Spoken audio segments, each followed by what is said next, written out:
hard. Look at this lash. I should have just took it off. I just got out the tub, so bear with me. I'm gonna be looking crazy. Oh, my glasses. Hold on, y'all. Good morning, everybody.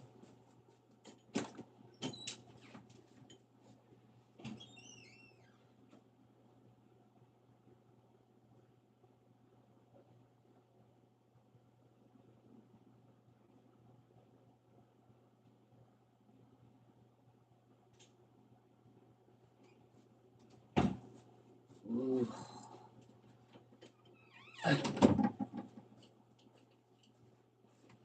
Good morning. Good morning. Good morning. Good morning. Good morning. And yes, I sound like a man. I've been up, but I've been doing a lot of talking, y'all. My throat is a little raspy right now. Good morning, everybody. Turn these things on.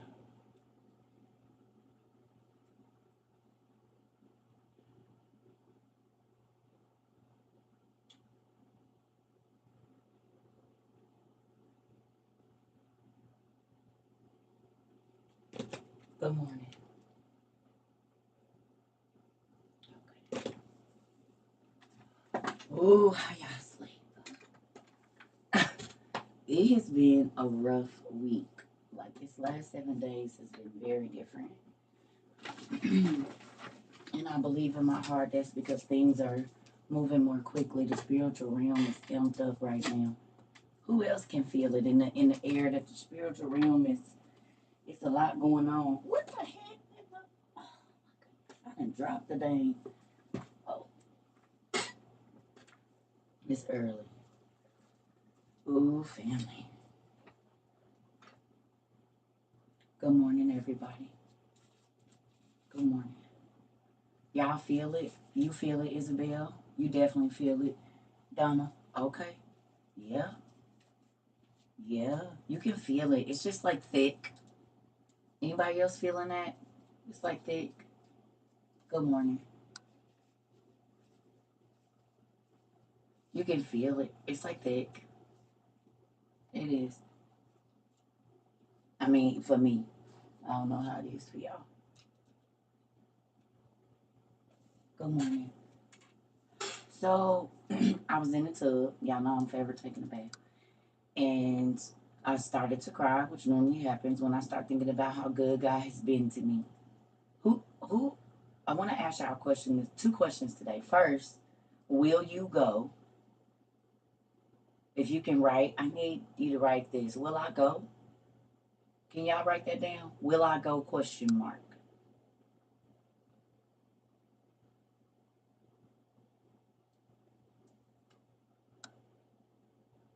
Yeah, I believe it. I want to talk to. It's a couple of things we're about to talk about. Just give me a minute. I need this to work. Y'all know I don't want to break it. God, please don't let me break it. Oh, strong. Will I go? Right. That's the question I need you to ask yourself. Will you go? And then two, um, let me get my life together. Okay. Will you go? And then also, yeah. Now the other question I have for you is, would you do more for a person that feels entitled or for a person that feels grateful?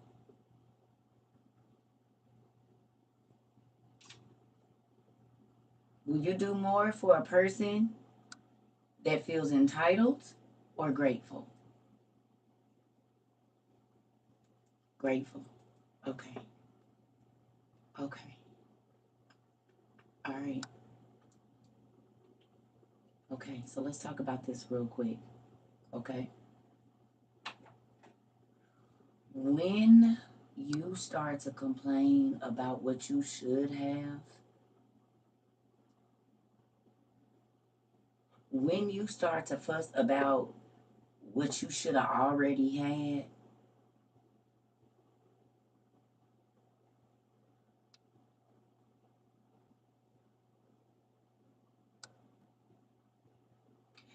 do you think that makes God want to do more for you? How many times a day do you thank God for keeping your lungs inflating and deflating?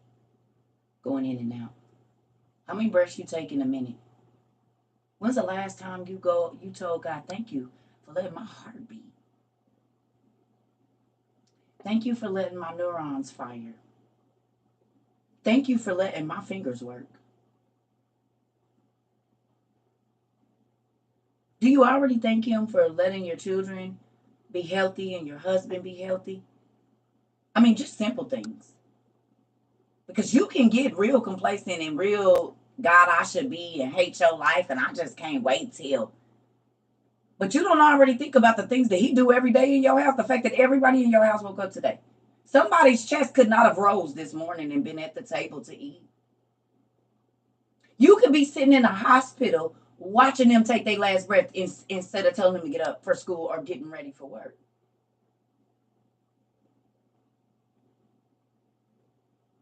So when you start to complain, remember how much he already do for you already. You got a job, and even if you don't, are you homeless?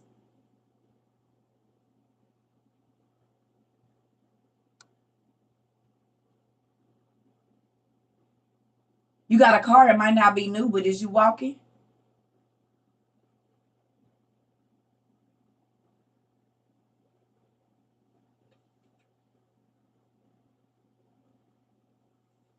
And even if you is walking, did he give you a bus card? If you gotta take a Uber, do you got the money to do it?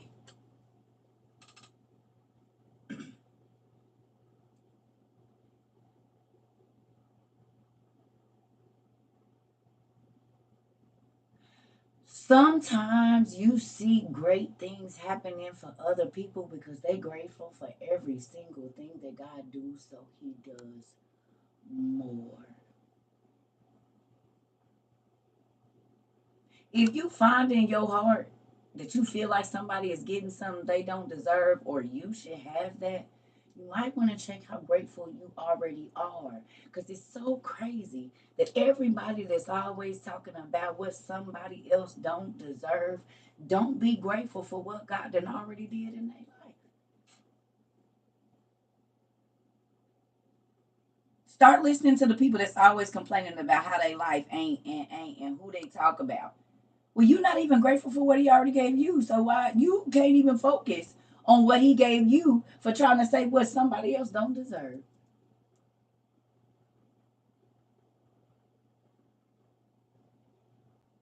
Remember that, y'all. Because the devil can trick you into negative thinking very easily. All he needs is one thing.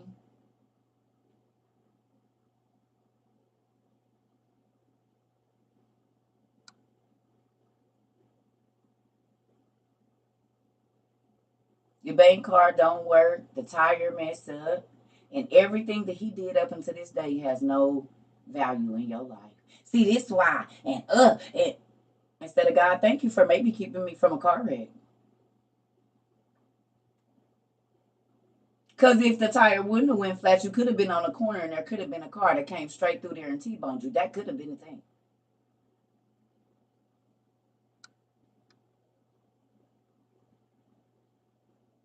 Sometimes when negative or things happen to stop your plan, it's God's plan to make sure you hear another day.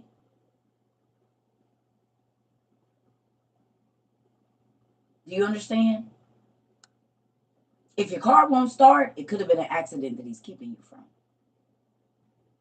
You got to stop getting out irritated when your plan don't go the way it's supposed to because it's not about your plan.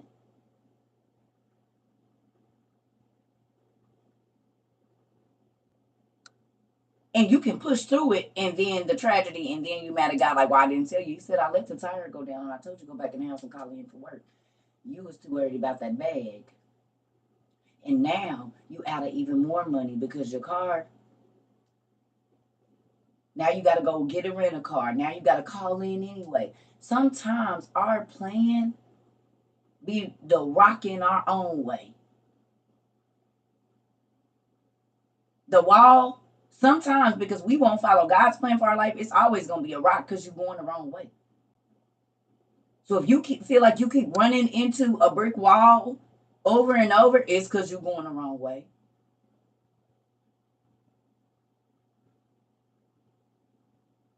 I'm a living witness, honey. Business after business started.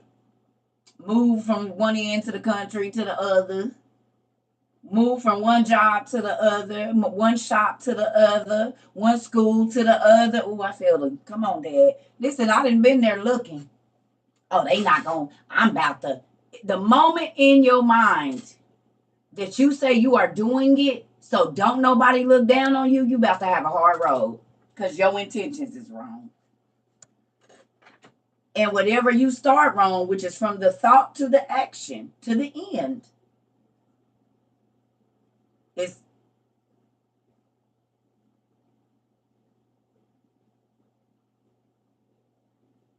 you ain't never be on some BS and you end up being the one hurt.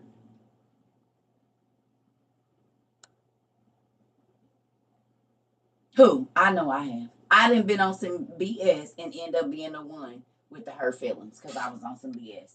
Trying to go and hurt somebody else, and I ended up getting smacked in my face with some ugly stuff.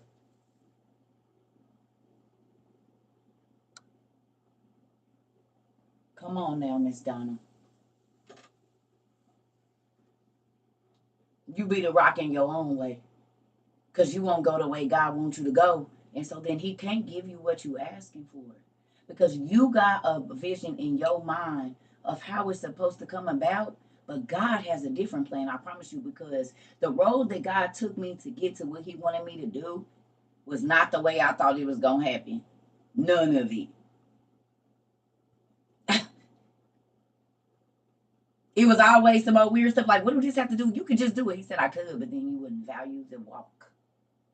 When I give it to you, you won't value it the same. And we read that you have to prove yourself to God. Because how many times have we told God, if you give it to me, I won't do it no more. Or if you get me out of this situation, I won't do it no more. And then as soon as he do, you back at it. Not even a day later.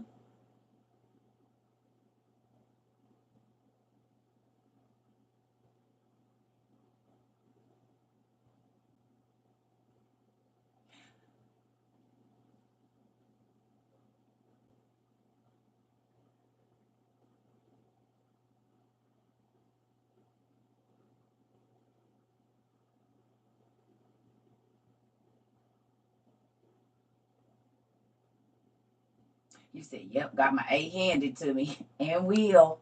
It be on the floor with your pillow, just tears. You can't even make a sound. The tears is coming out. You like,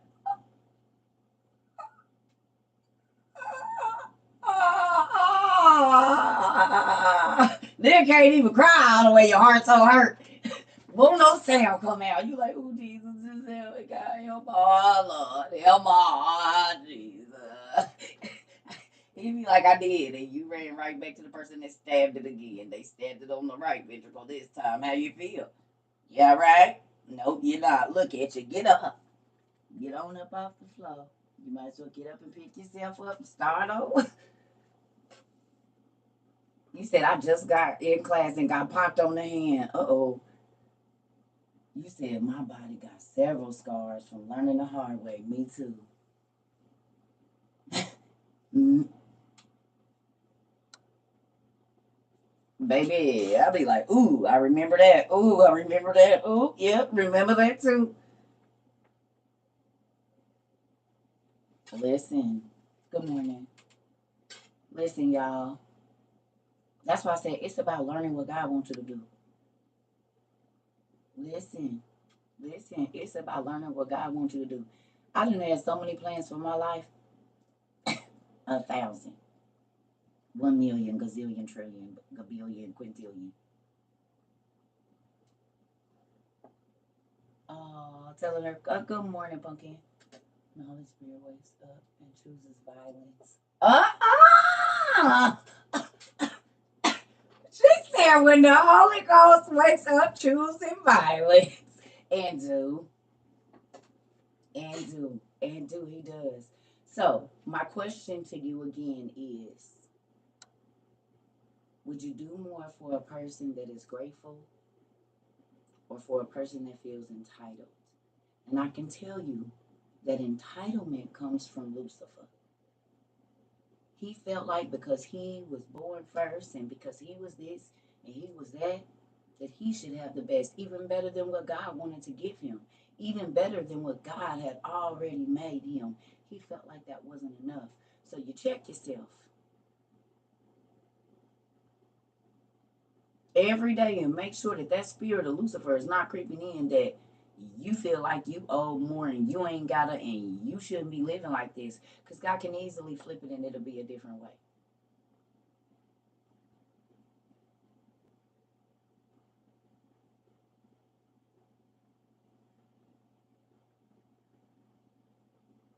Okay, y'all got that? That's all I got to say about that. Ain't no more. This is what he was in the tub talking to me about, so I came to talk to y'all about it. He's not only, I get beat up first. I just want y'all to know that. I get beat up first. He be beating me up at 3 o'clock in the morning, so I can come on here at 6 and beat y'all up. Don't worry about it. We all about to get worked out this morning. You got your gloves on? Get your stuff. Get your stuff. Y'all, it be hurting my eyes to look at this and look at that and look at this and look at that.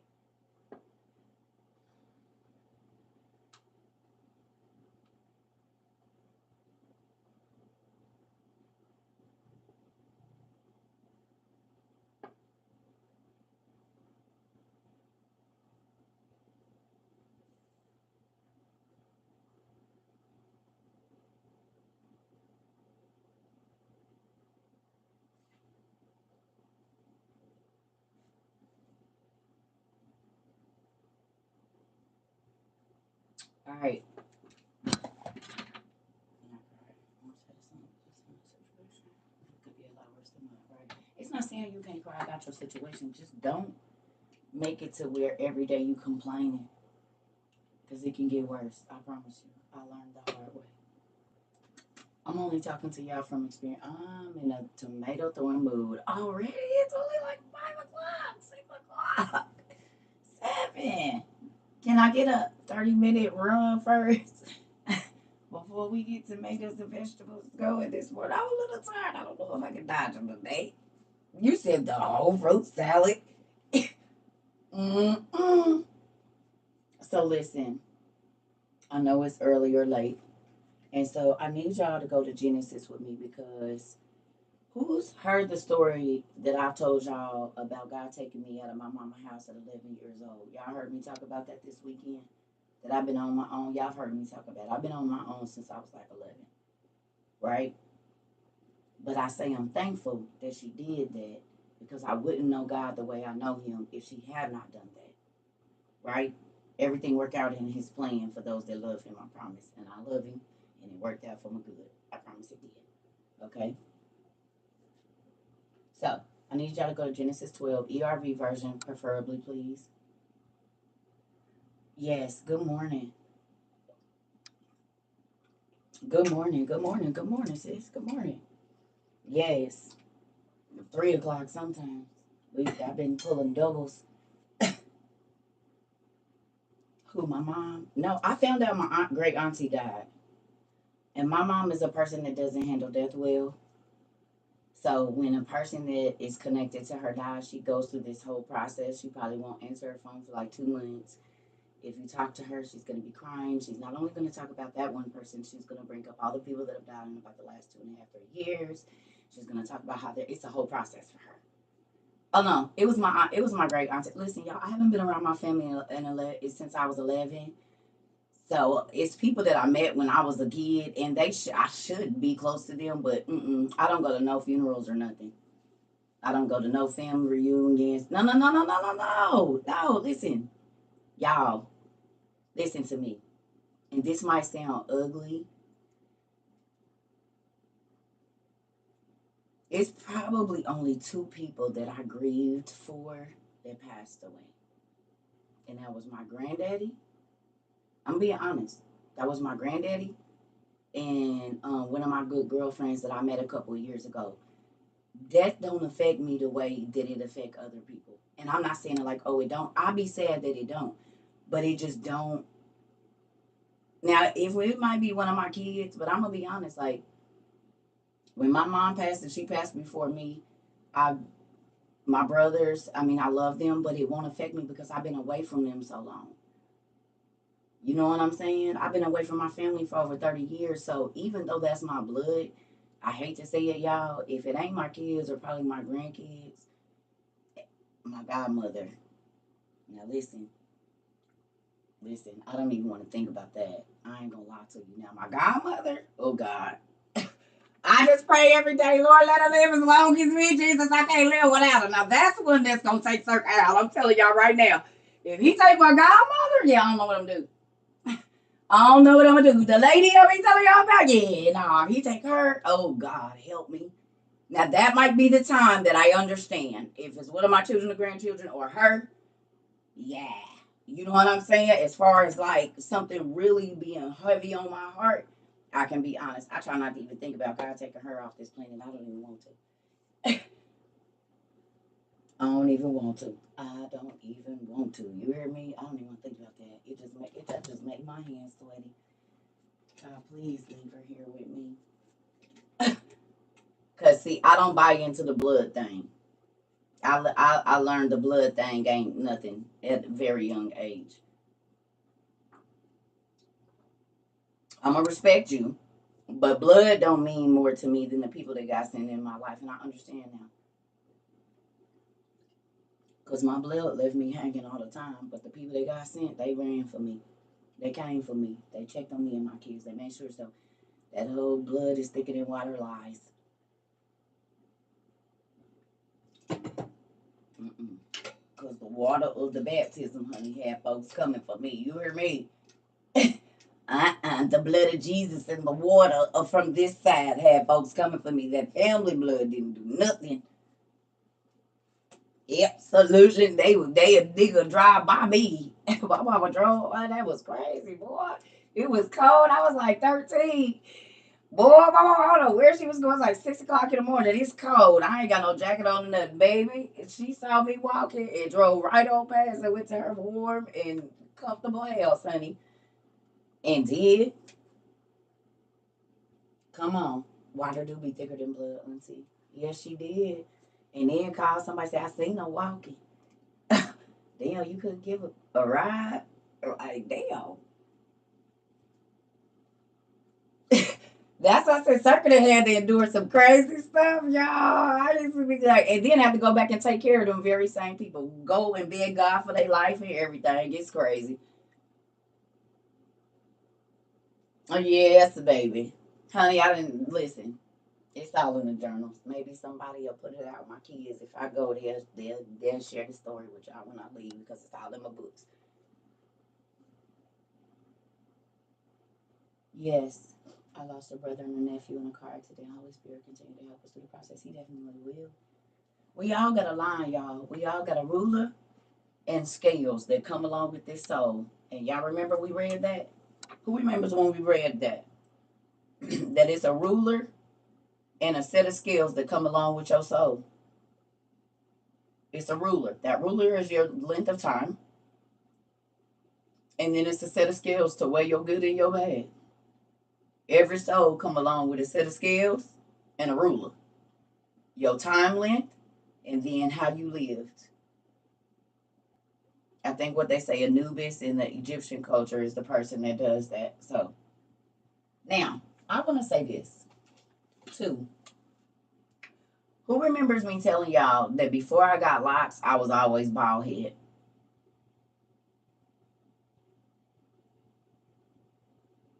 Y'all didn't hear me say that 1,000 times. I was a part of the bald head B club the whole time, my whole life. I can slay some weaves and wigs and braids now, but this hair, it would never grow. It was always thin, falling out, breaking. So I was up this morning on TikTok, and I'm sure y'all probably seen it. Y'all know I don't get to look around that much. And I saw a post about this weave being cursed. And I'm gonna tell you something. I believe it. Because as long as I was wearing wigs, my edges was gone, my hair was thin, it wouldn't do nothing, it wouldn't grow past a certain point. And I did not know that when they cut their hair, they doing it in rituals as a sacrifice. And think about this. They said the women's spirits change when they put this hair on. How many times we talked about that? I didn't even realize, but we talked about this. Remember, I said, honey, guy, he wouldn't let me put that blonde hair on, baby, because when I put that blonde hair on, Circa's a whole different person. He said, take it off. First, it was the blonde hair. You got to wear dark hair. Then he transitioned me to, you can't wear no like straight weave or nothing. You got to only have braids. Then it went from that to just cover your head and grow your hair out.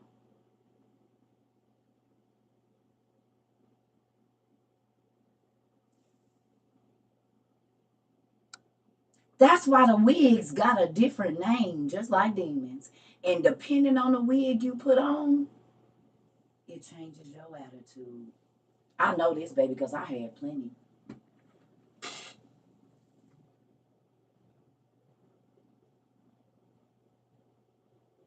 Think about how many women have alopecia right now. They all looking like George Jefferson. Women who had beautiful hairlines, beautiful, I mean, bald spot patches, that's cursed. You used to know a woman was cursed by her hair.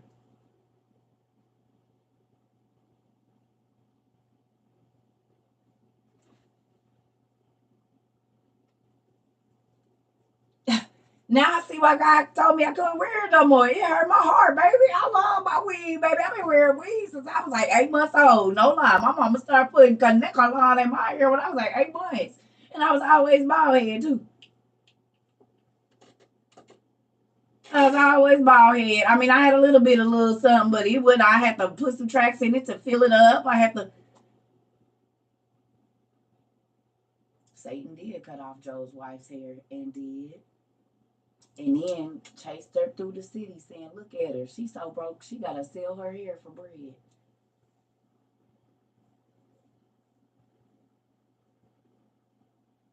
Y'all, that was going to me. Because we talk about it, and I've been telling y'all about it. But then I seen a whole post about it. I'm like, what the heck? I be saying this.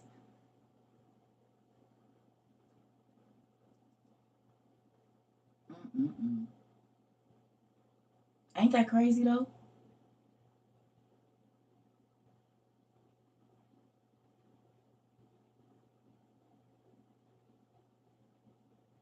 I just watched a man do a deliverance ministry online.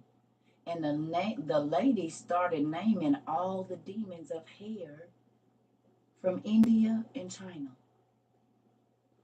I just watched the video. I shared it. I reposted it. Mind blowing. Because it said something about a Shora. And I reshared it. I reposted it. Man was doing a delivery. She was like, he said, no, tell me in English. And she started naming the demons of the hair. Now, who read The Gates of Hell? Who who read The Gates of Hell? Anybody? Who read The Gates of Hell? Did y'all go read that book? Because I know we be reading a lot of stuff. 10 books at one time. Where was the toys coming from?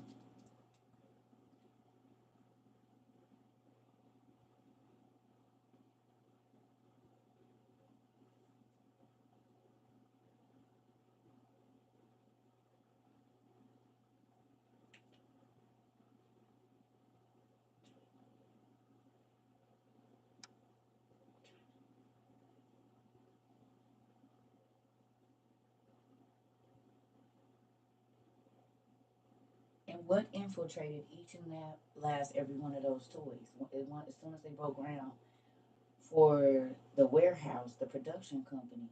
And where is all our stuff made at? Who are the biggest importers into America right now?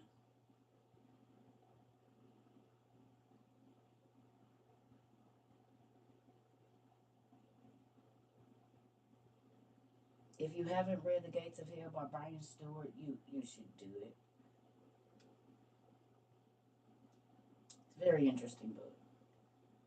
And it's supposed to be a kid book, but it's pretty interesting.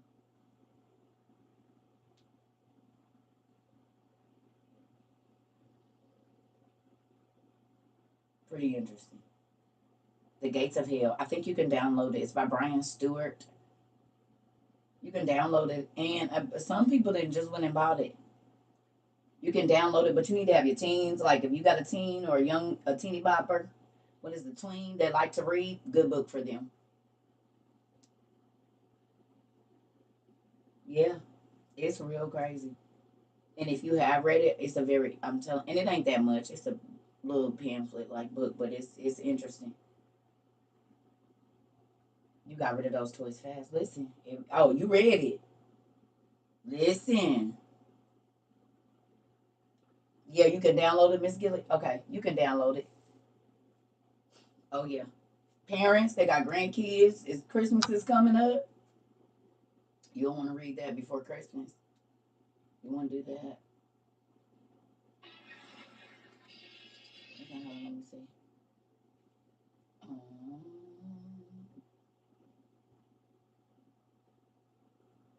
did I repost it?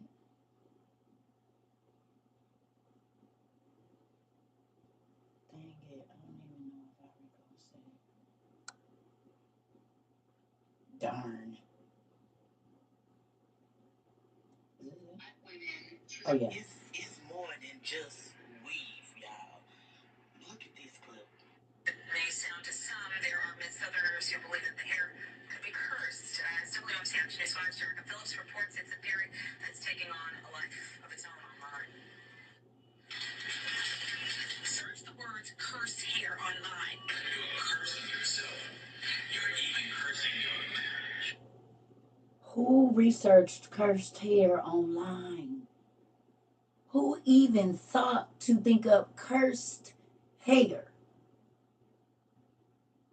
They have a movie on Prime about it. Oh my God.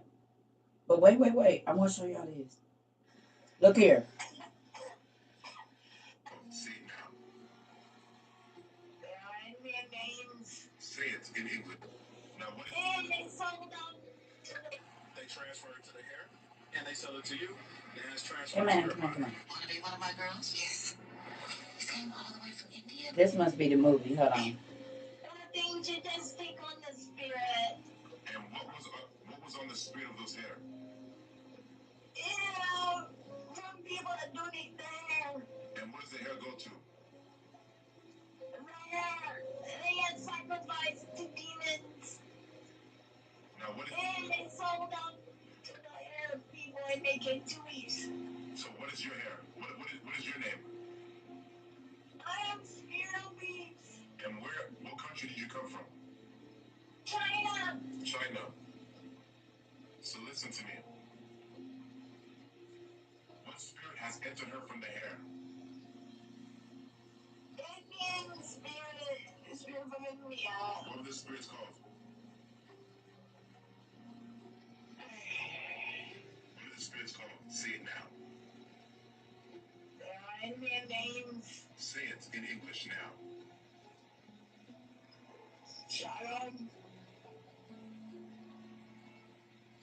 Say all of them. Shalom, Shaku, Ashiaka.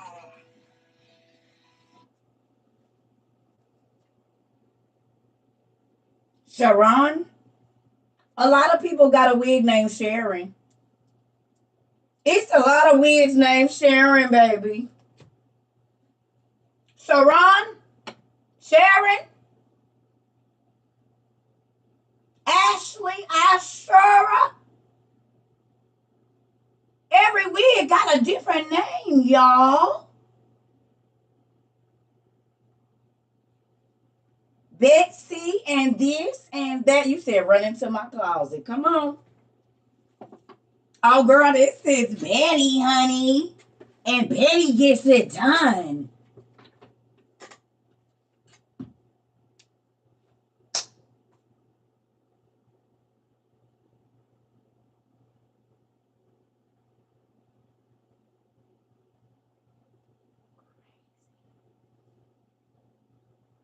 And I know, because every time I put on a different wig, I said, this one don't fit me. You put on that one, it depends on how you walk. It change how you gonna dress. Your hair change how you walk. Your hair change what you put on for that day. Oh, this hair don't go with this. I might have to do a little. You find yourself pulling your shirt down a little more, having your shoulders out, or whatever it is, or even you could be fully covered up. But your what? Listen, y'all.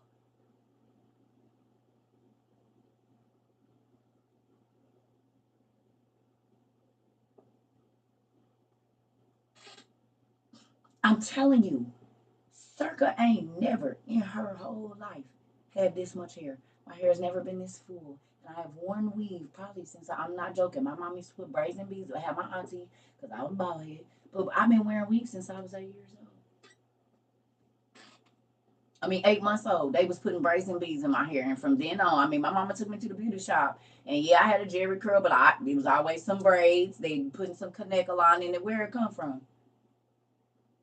We don't know what site, if that's built on an ancient burial site for some kind of temple. We have no idea. Because we know that certain cultures worship certain gods and they do give what you call it? Offerings. And they'll have it in their business.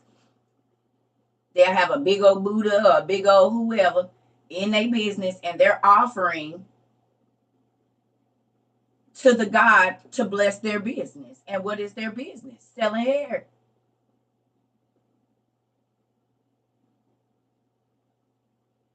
And think about it. What they said make a lot of sense. When we cut our hair, we shed negative energy.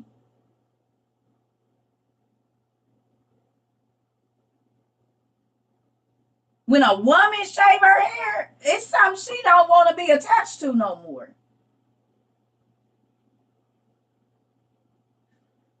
So if energy don't go away, whatever negative energy was in the hair is where.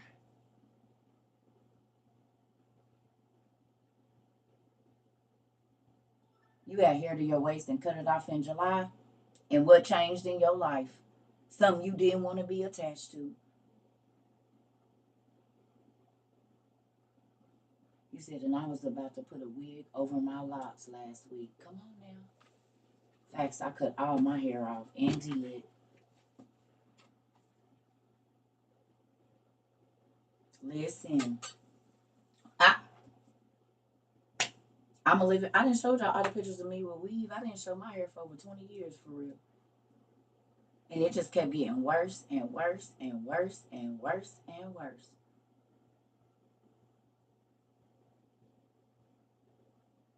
Listen. Mm-mm.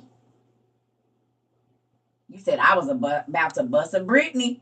Listen. I had hair in my waist in February and cut it and ended up cutting it all off dead weight and trauma.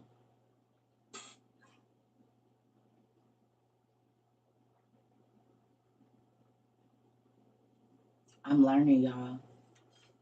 I'm learning. All right. So now that we didn't, that's what I wanted to talk to y'all about. I'm like, dang, because I did hair. I was a cosmetologist. So I started seeing when I was 32, the youngest person I seen that was going bald from glue. This is when everybody was doing the quick weaves. Y'all, she was like 26 years old and she didn't have no, like, she had a George Jefferson. It started all the way back here, her hairline, and you know where it started. Y'all, when she came, and she used to always come in the shop and be selling stuff with her. She was fly. Y'all, this lady took that hair, and I was like,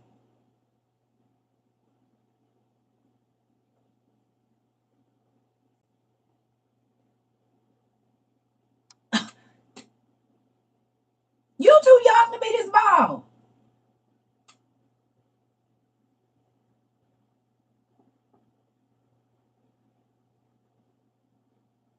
That was crazy to me. And that was all the way back in 2010 when I started seeing women balding from putting all this extra. No, I'm serious. That has to be crazy to take all of that off and not see yourself anymore. I know because my whole edge is still trying to come back. This whole side of my hair is still trying to get back. It's been 7 years, and this is the only part of my hair that has rebelled.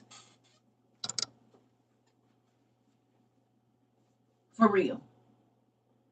Maybe that's the little remnant God said, don't do it no more. I ain't gonna, I'm gonna leave a little part of it with it. You a stylist? Come on, Rika. You said it's crazy. I'm a stylist and I do the same thing. Listen, y'all already know.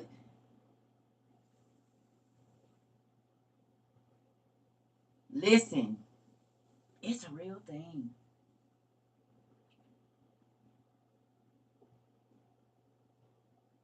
The devil is cunning.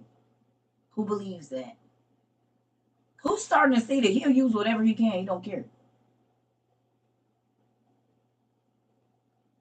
You said your edge is still trying to come back, man. And because we don't study, we don't read, we just whatever and just go. We got eyes and we don't see it. We got ears and we don't hear. As we understand to turn back to God and be trying to get back in His good graces. My 18-year-old daughter does hair, and she says that she feels a different. Oh yeah, that's why I quit doing hair. I could not understand. See, now I understand. By and by, right? I didn't know I was an empath years ago. So some people, their hair would turn out horrible. And it wasn't that I couldn't do the style, it was their energy. Because as soon as I touched their head, my hands start sweating. I'm getting out, and I didn't know I was an empath. So I'm going to be honest, I turned down a lot of money.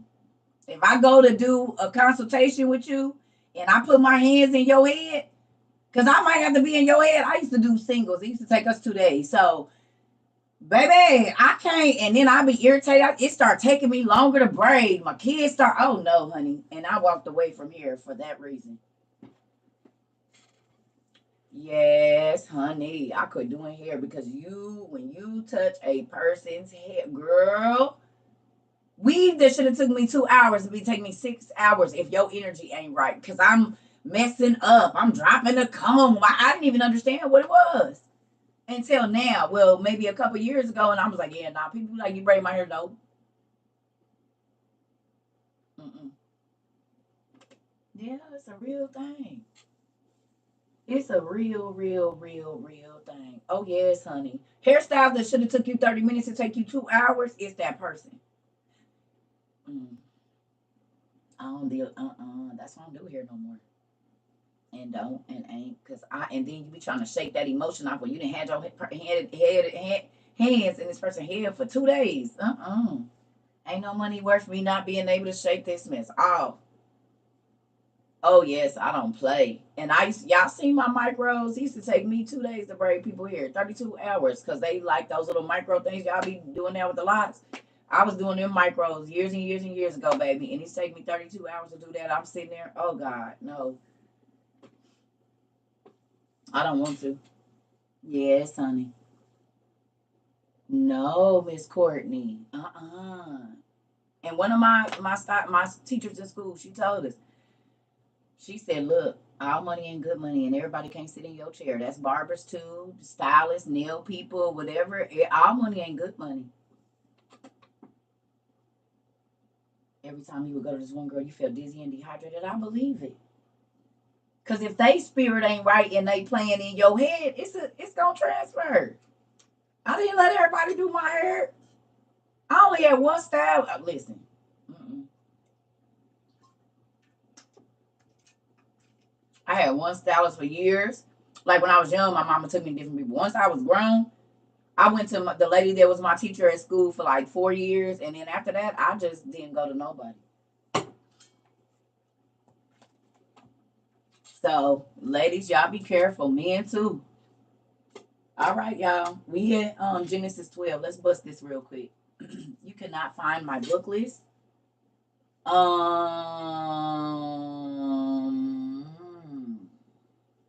It should. What is the book list under, y'all? You gotta ask the people because I don't even know how to tell you to get there. I just made it. I don't even know how to tell you. I ain't even been on. I need to go on there. I don't even know. Yeah, how do he find it on Amazon? Can he just go from Google?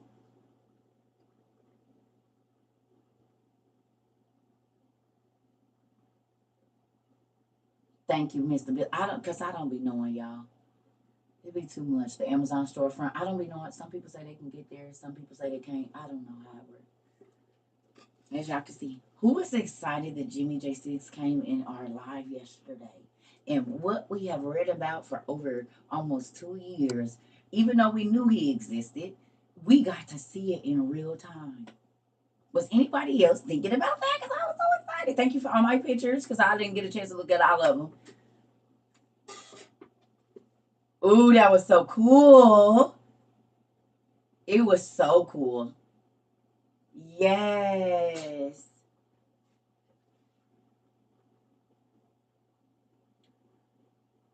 Ooh, Naisha, you said you do it all the time. Yes, you did, Missy. He was over here.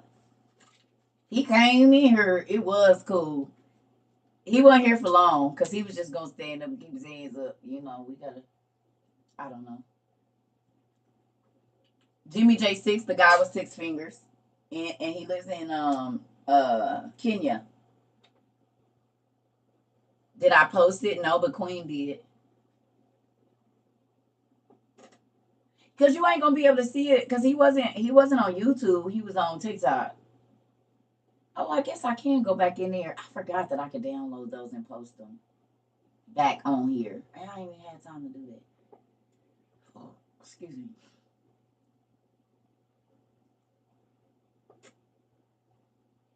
I don't know what's happening. I don't know. Yeah. Okay. All right. So y'all, Genesis 12. Let's bust this real quick. And the reason I said to y'all about me leaving home early, and I told y'all that God took me out of my mom's house, and I'm grateful for it. This scripture kind of talks about how my life is gone, and I know that there will be some other people that can probably identify with it. God asked me a question today: how many people in the Bible had to be taken away from their family so that they could be taught God's ways? You left at 14. Well, I was sitting in the tub. The question that came to me is how many people had to be taken away from their family so they could basically see God or be able to walk they walk? And it's a lot of people that at a very young age in the Bible, God took them away from their parents and set them with somebody else. Look at me currently going, look. I knew it. Okay, so here we at. Samuel. Mm-hmm. Come on, Tasha. Listen, it's a lot of people, and that's why I said that's what I want y'all to be on this week. Because sometimes we complain because we didn't get this, or we were away, or we were this, or we were that. I said it was in my plan. 13, but to an abusive household. It's okay. It was still in his plan. Listen, everything. Think about how many people were abused people and they became counselors. If you had never been abused, you wouldn't care about the abused kids. You understand? If you had never been abused, you wouldn't know how to look at the signs if you work in a school and see. You got to experience it to go drag the other people out. That's why I be trying to tell y'all, listen, don't look at the trouble like a wrong way. Sometimes it's because this is going to be your walk. And if you keep running away from the trouble, you don't ever get to reach your audience because you don't have the tools. Because you didn't go through it. So you only going to be telling them stuff that don't work.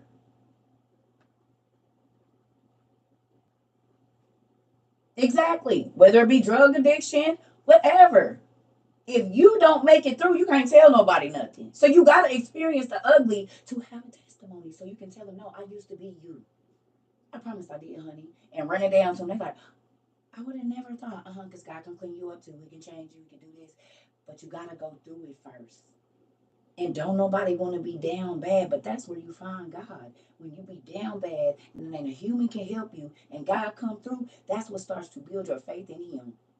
You understand? But if you don't never fall, you will never see God the way you should. Folks be trying to run, baby. I done started over so many times, and it taught me so much every single time. I didn't have to leave everything I own. I didn't have to leave my kids to go do what God told me to do.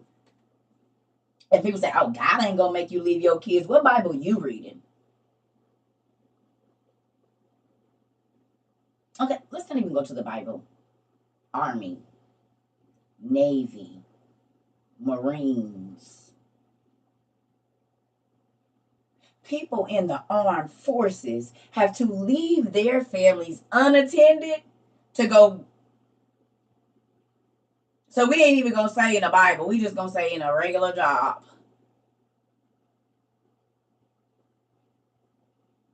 So if the United States can make people leave their kids, and we say we in the army of the Lord, you don't think that God might have you leave your kids and go somewhere? Because when I read, the people that followed him, they had to leave everything. That was their kids included. Now, not everybody, but a lot of people. And when they said, oh, wait, I got to go back and tell my wife, he said, don't worry about it. I got to go back and tell my daddy, don't worry about it.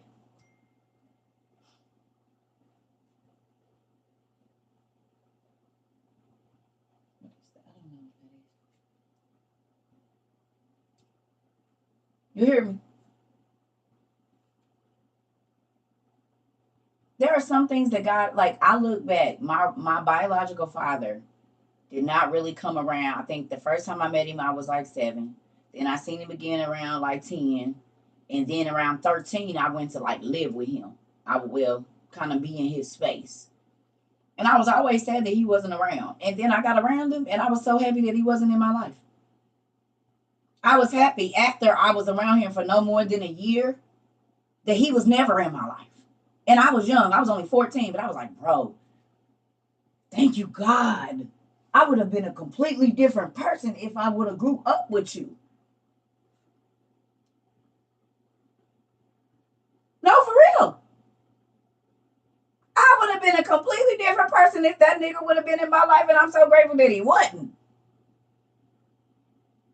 Now I understand that God will use a person to get you here. That don't mean who we eat. That don't mean that that's the person that he gonna be to have to rear you. And sometimes mothers and fathers, we do damage trying to force a person when God keeps saying, I got somebody else for that. That's going to teach them to be the person, because they got them here, but they can't teach them to be who I need to be. So when y'all be doing all that, I don't want nobody around my kids, and all that old dumb stuff, it is a person that is supposed to come and sow into your baby as to why y'all didn't work, idiot. I thank God for my stepfather, man. The man my mama been with, he the one that helped me. Listen, if I had to put up with that other dude, I'd have been real sad. I ain't gonna lie to you. Oh, God, I'd have been mad. Now, I'm grateful for what he gave me. He's a very intelligent man. He's, his ingenuity was amazing. He could build anything, do anything. So I know I get a lot of that from him. His love for knowledge and tinkering. He was an airplane engineer. So that's what he did. He built cars. He could do all that, build houses. I get it from him. Great, thanks. Because God was going to need it for the way I was. Listen, everything to me, honey. I love my Papa Bear right now. I don't talk to him as much because he him and my mama, whatever. But yeah, that man, he taught me gentle parenting. He taught me how to. He was the parent that said he was sorry if he let us down. That's where I get that from. My stepfather didn't have no problem saying, "I'm sorry, I let you down. I didn't mean to," or, he didn't never hit us.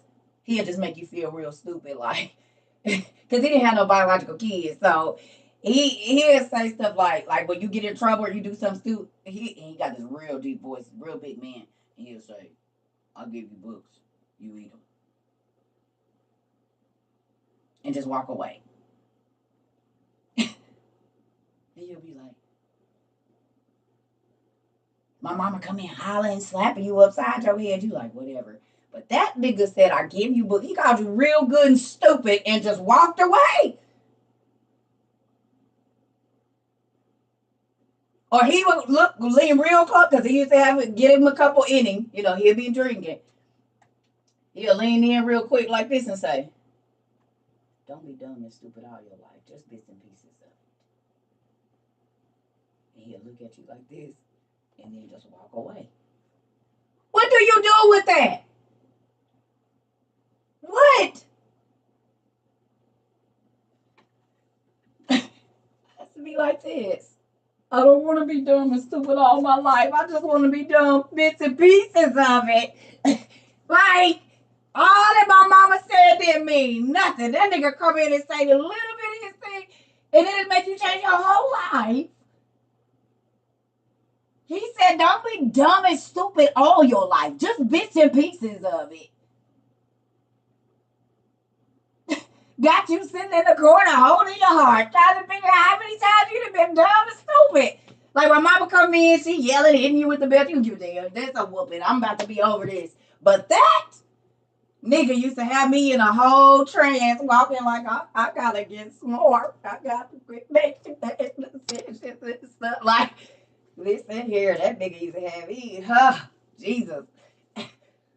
For real.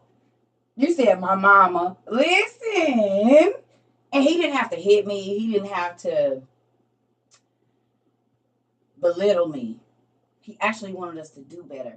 And I know there's different styles of parenting, but that's what I'm saying. Like,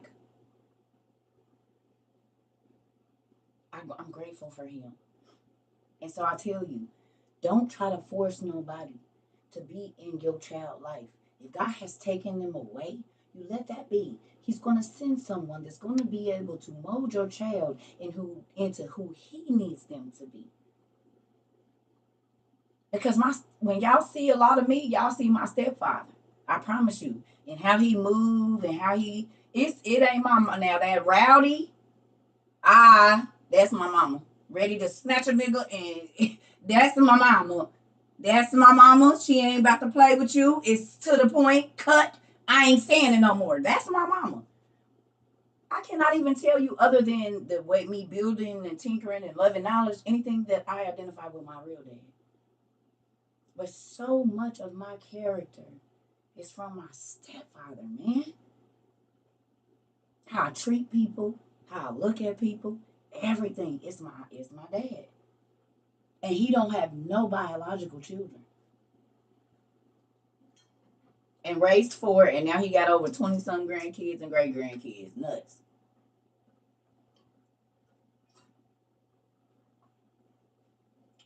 So I said that to say I'm about to go to the bathroom. And then when I come back here, we're going to finish this right here. Okay. So, I love y'all. But these are things that are not talked about because people swear because 2 people made a kid that those 2 people going to raise that kid. That ain't always the deal. You understand? And you could be cheating yourself out of something, trying to make somebody stay and pay and do all this. You ain't doing nothing but heaping hot coals on your own head. When God had a person, you ain't going to have to do none of that with. We didn't have to beg our stepdad. Did my daddy show up? No. And my stepfather, when me and my little brother used to be sitting out on the porch waiting hours and hours and hours and hours and hours, he'd sit there and wait with us. And he'd say, y'all want to go get some pizza? Or he'd say, now y'all want to go and we can go to the store. This is when you can go rent movies. And he'll say, let's go rent some movies and get some pizza. He didn't talk bad about our dads. He said, well, he probably got busy. It's okay. I got y'all. Y'all want to go with me? Let's go get some ice cream. He did not ever, not one time, or even when he could have. He never said, I'm taking care of you and your daddy ain't. I'm 40. He been in my life since I was 7. I not ever heard him say that. Even when we said, nigga, you ain't our daddy, nigga. He said, I know. I'm not, but I love you. And I'm going to be here for you, whether you want me to be or not. I love that man, y'all. He a Pisces, too, so, you know, he be suave with the words and whatnot. You know what I'm saying? But look at that. He said, I'm right. You're right, I'm not. But I'm going to still love you. Even when your dad's not here, if he's here, I'm going to love you anyway. You mine. That will melt all malice out of your heart when you know for a fact you're trying to be mean and that person's like, I still love you anyway. Go in your room. You hungry? So if you a step parent and you nasty and you have negative things to say about the child that God has blessed you with, you're wrong and God is going to get you. He going to get you for that. You talk, do y'all know my kids will tell y'all I did not talk bad to them about their dads. But every time they talk to their daddies was talking crazy about me. So it made my kids look at them crazy like, nigga, why is you saying all this? My mama don't never say, even though you don't even do nothing. My mama don't talk bad about you. So then they, why, your mama, and they don't even know. When they get off the phone, like, Mom, all he had was negative things to say about you, and you don't ever even talk about him. And my kids just say, you know, my mama don't never talk to me about you. And if she do, it's not negative. She just says different things that, you know, she thinks I probably got from you. It make you look bad. And my mama taught me that. She said, you ain't gonna have to say nothing bad about them, about their days. They gonna see on their own. Don't talk bad about them. You just do what you gotta do. And I promise you, that was some of the best advice my mama gave me.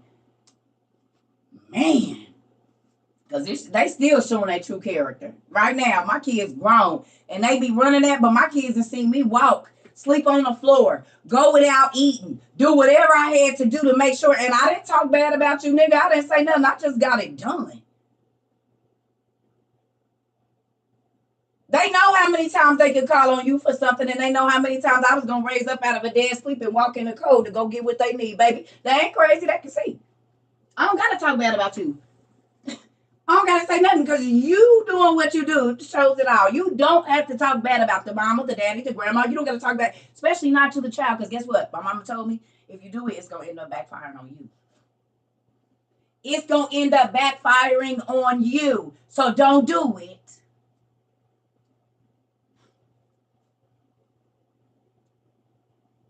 Yeah. Yeah. If you treat your stepchildren wrong, you're wrong. And God is gonna get you for that. I promise you he will.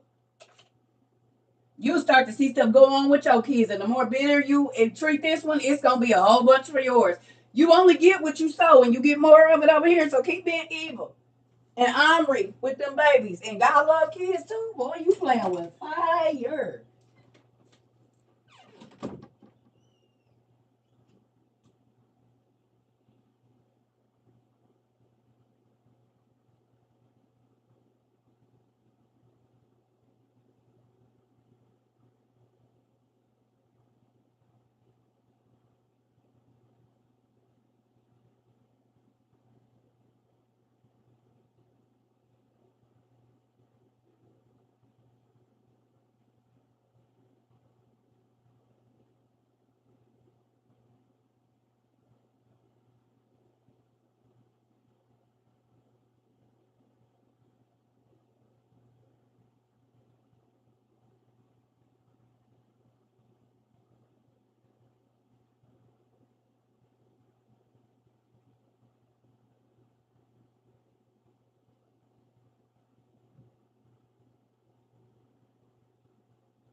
Sorry, y'all.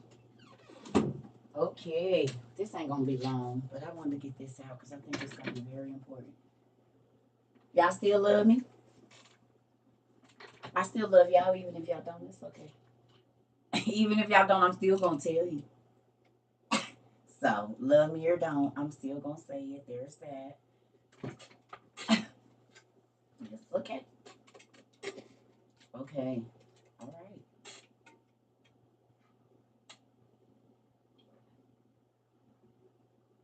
Y'all, we talk about everything here. If you knew, we don't just talk about the Bible.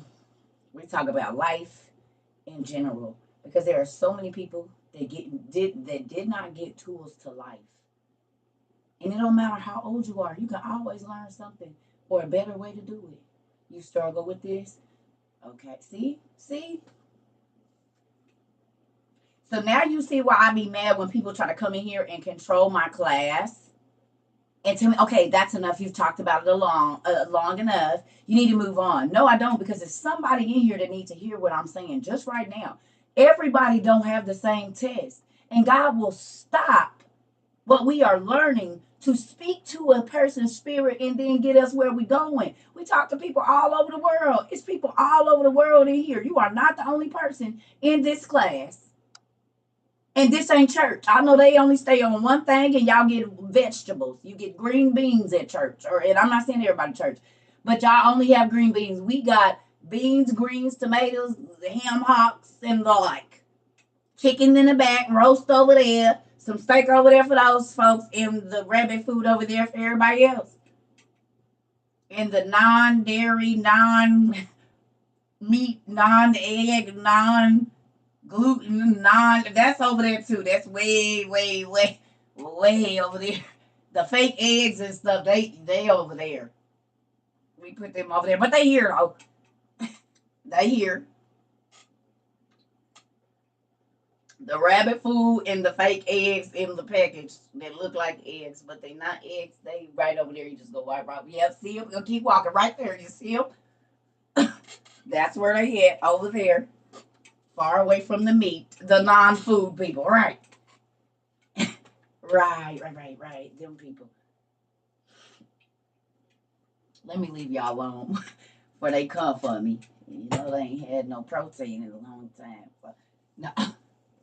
I'm joking. So let me stop. Okay, come on. Look at all the vegans and stuff in here. Like, she always got jokes. And do. Y'all call us carnivores and say we stink because we eat meat. We understand. Everybody gonna have a joke around here. Say we smell like meat. I smell your skin. Good. Hopefully it smell like bacon. Hopefully if you smell it smell like bacon. And do. And do. All right. Listen, laughter is good medicine. That's why we laugh here every day. Church folks be all tense and angry all the time. Don't nobody got time for that. The Lord brings joy. Okay, we just talked about a very happy subject. You see how quickly we could go back and laugh? You see? Look, you said I want to smell like applewood bacon and do with a little maple. What are my thoughts on what? Pray over it and go.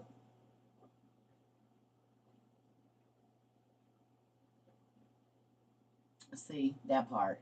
My main memory of churches is scared to poop out of me. You said now I'm hungry and we eat good over here too. Oh, Israel and Palestine. I don't have no thoughts on it. It's the Bible coming to pass. The two brothers are angry at each other again. My stomach hurts. Okay. Yeah, I don't have no thoughts on it. The world is ending. And people better get ready because it don't matter if you believe it, it's happening right in front of our face. That's the problem. That's why unbelief is going to be a sin and catch a lot of people off guard. The world is ending. I don't care what nobody say. That's why we be over here chilling. We ain't got time to be angry about nothing. We got stuff to do. We trying to calm these mind down so when stuff start coming around here, we can be calm and in the right mood to move around like we need to. But folks want to stay angry and irritated. Well, you going to be already on the edge. You ain't going to be able to think and move around because you won't relax. You can't make good decisions when you stressed out. We got like herbal books and stuff. They in my kitchen though. You can go to Goodwill and find all of those for a little bit of nothing. About 50 cents a piece, $1. Go on to the Goodwill. Yeah. Think about that. When you stress, you make horrible decisions most times. Why y'all think I be asking y'all to color and do all the stuff I ask y'all to do? Find new things to do in your house where you can calm your mind because if it's all this stuff going on, you said I'm gonna be roller skating through the house and is. Y'all better find some stuff to do. I'm serious. Because if your mind is not at ease, you gonna continue to make bad decisions. This is why we laugh. We talk about the ugly stuff. We try to get all of that mess that'll keep you from making good decisions out. We talk about the things you've been holding on to for forever and ever and ever and ever. We talk about your character. We always working on ourselves over here. Every day we are realizing, ooh, I'm not as good as I thought I was. Ooh, I'm not as great a person as I thought I was. Ooh, I do that. Ooh, God help me. We are calming our minds down, baby. We getting rid of all this extra mess that we've been holding on to so we can get up out of here. That's why I tell people, if you want to be a negative, get out. Don't come over here because we don't have no energy for that. I'm trying to get this mind right. I can't even think bad thoughts because they going to stand up behind me. I don't need that. How many of y'all still think about that? That everything you did is gonna be on closed caption and then for everybody in the world to see. Who knew? If you don't believe it, go to Second Baruch and read it. That's some scary stuff. Yes, baby. Ooh wee. I don't even want to think about it, God. Everybody gonna be raised and everybody gonna hear everybody business and then sentencing happens. So all the negative thoughts you thought about people, they gonna get to hear them. And like I said, that now wait a minute. I'm about to tell y'all what's mind blowing. Okay, we gotta talk about this. Then we're gonna talk about this. So somebody y'all know just lost somebody close to them the day before yesterday, right? Somebody I know just lost somebody close to them the day before yesterday. Okay, now listen. We got hospice people in here. We got people that work in hospitals or hospice folks. Any hospice nurses or people that work on the hospice floor or deal with people that are close to death. Anybody? Please raise your hand because I need to ask you a question. Okay. What's the last thing? Ooh, y'all. Ooh. What's the last thing to go? What's the last thing to go? What do they always say is the last thing to go? What is it? Tell me, nurses. Come on, doctors and stuff. Tell me. Hearing. Your hearing. Your hearing. Now, let me show you how the spirit mimics. I mean, this world, this carnal world mimics. Oh, Jesus. God gave me this yesterday. I was on the phone. I was like, now look at this, family. Is y'all ready for this? Is y'all ready for this? In the carnal world, when all of your other things have shut down, you can still hear, but you can't do nothing about it. You can't move. You're immobilized. You can't say nothing back because most times, if that's on the person, they quit talking. And they're doing the pooching thing or whatever they say they do with their lips to where their spirit, is about to leave their body. Okay, am I wrong? You died last November and came back? Wow. Right?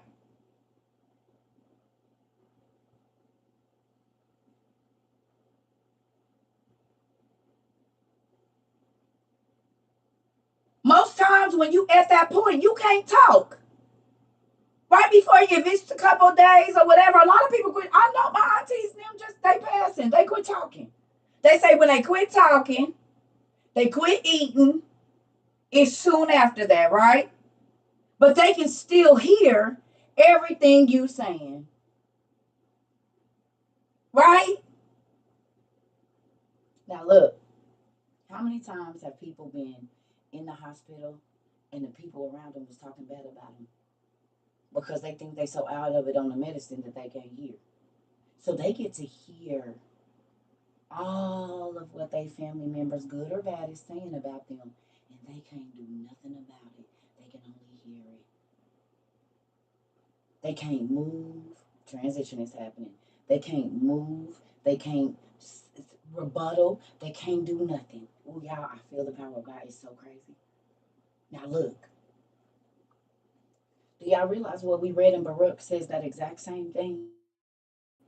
That God is going to call every soul and everything that's going to be judged. You're going to have to hear how every single person felt. Because remember now, you're going to see everybody's thoughts, and you're going to see everybody from Adam until the last person is going to hear Adam's sins, Adam's thoughts, all the way to the last person. So that means all the people that didn't like you, all the people that didn't care for you, you're going to be able to hear their thoughts. But remember, God said He's going to seal our mouths.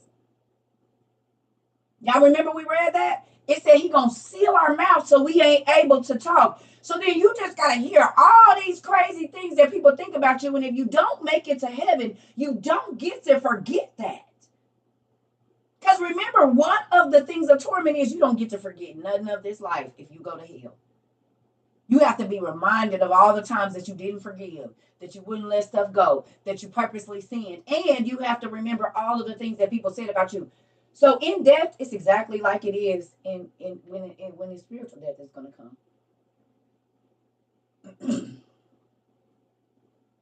You're going to have to hear everything that everybody is saying about you. Your mouth is going to be sealed. And then whatever your judgment is, you're going to have to get it. But if it is that you are sent to the lake of fire, you just gonna have to keep groundhogging day, the last day of your existence before you went here, which was hearing all the negative things said about you, and being reminded of all the times that you didn't forgive and whatever else. And mind you, this is all happening while you can see across the gulf and see the people that is in the Garden of Eden chilling, while getting whatever torture and torment that you have to. I don't have time. So the carnal really does mimic the spirit. Because even though Judgment Day hasn't happened yet, people will start talking about how they feel about people when they're getting ready to die. They'll start telling all of the business. Oh, y'all thought they was blah blah blah. These are conversations that be happening over the body of the person, and they ain't even left yet. So they hearing is the last. Thank you, Jesus. They hearing is the last thing to go before they leave their body, and they get to hear a lot of the horrible or wonderful things that was said about how they lived. But they can't respond, and it's gonna be the exact same way on Judgment Day, y'all. That's mind blowing to me. That's mind blowing to me. That is mind blowing. Now, if you get to go to heaven, the cool thing is when you dip in the lake of Shurion, that's the sea of forgetfulness. You don't have to remember nothing from this life. But if you don't make it, that just made all the. Oh my God, I don't want to do it. God, please let me in. You got to think about it. One day is just 1,000 years. So when you've been out of your body for 1,000 years, you only been gone one day. When you've been dead, so the people that died in Jesus' days, 2,500 years ago, they only been gone 2 days in eternity.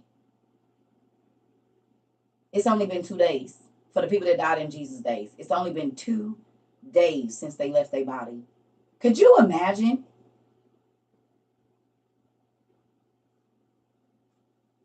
Yeah. Once all this whole we died, we supposed to be blah blah blah. Okay. Well, eternity is a lot longer. Okay, look. See, we think of eternity in a 365-day type year thing. No, no, no. Once you leave out your body, it's eternal time. And God told us that one day is 1,000 of our years. One of God's days. Remember, he said, Adam, he said every man was supposed to live one of God's days. That's why men used to live to almost 1,000 years. He gave us the thing of each man will get one of my days.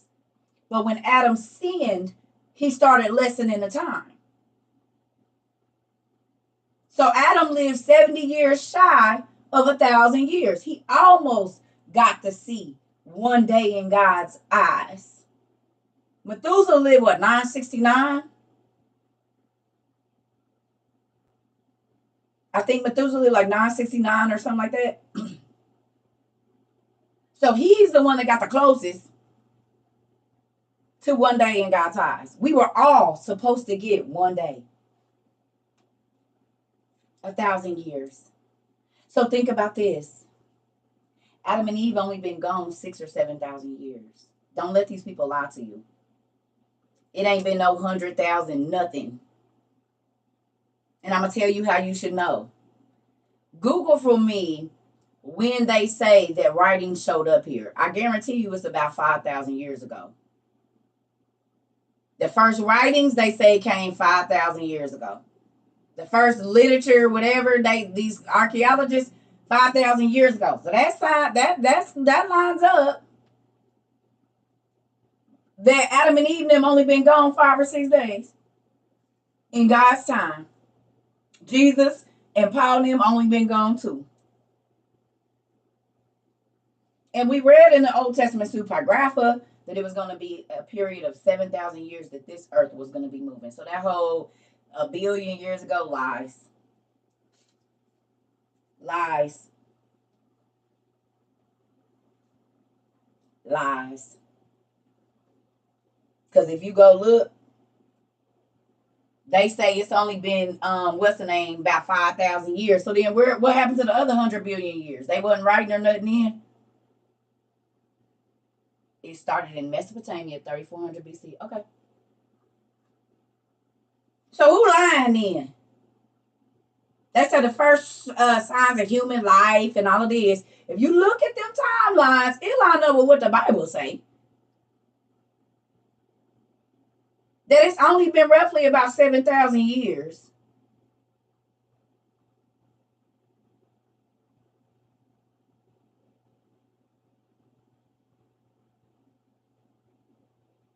Who watched the documentary on that man did? What's his name? The dinosaurs. And that they found the giant bones and the dinosaurs right there together in the same level of the mud.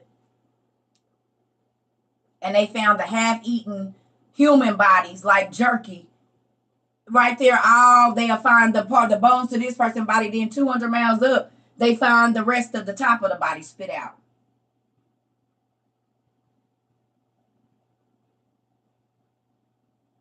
Y'all seen it? And if you count them layers, it only go back about 5,000-6,000 years. No matter what they telling you.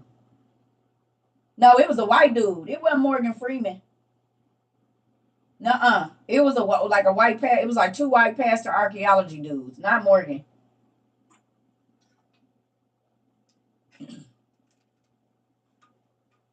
I can't think of his name.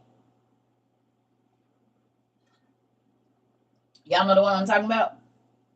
Where he go through the layers of the rock and he travels all around the world showing you. It's a documentary.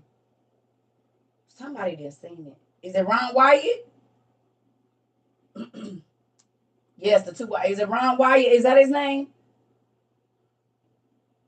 Y'all gotta watch that. Watch it. Mind blowing. He blow all that other mess out the water.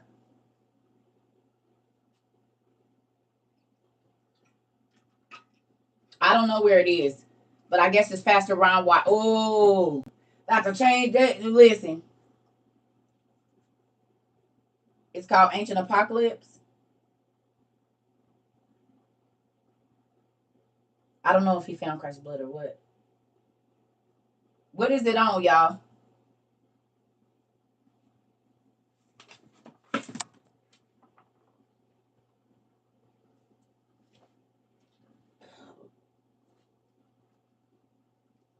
He about to come back. Elijah and Enoch about to show up.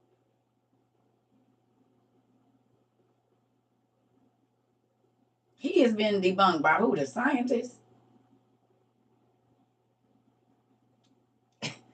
Listen. Okay. These the same niggas that's telling you that mythology wasn't real. You might not want to believe them. They told y'all that the mask that the people that in these are the same people that told y'all that the faces on the people in Egypt is a mask. But we have all the genetic disorders in our human bodies right now.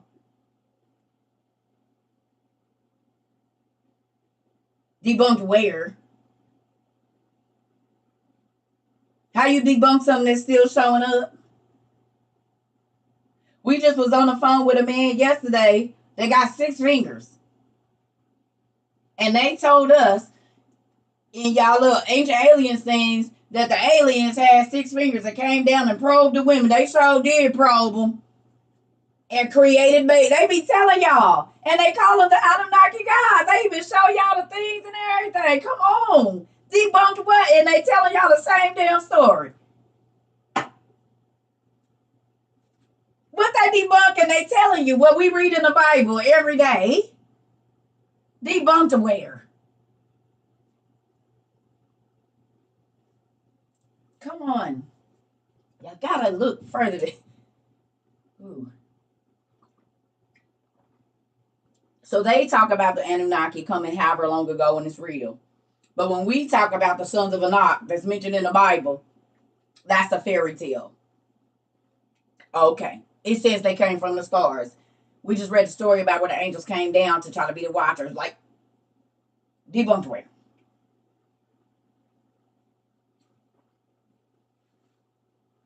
Mm-hmm. The ruling spirit of this realm is deception, the first one. Just remember that when you listen to crazy people.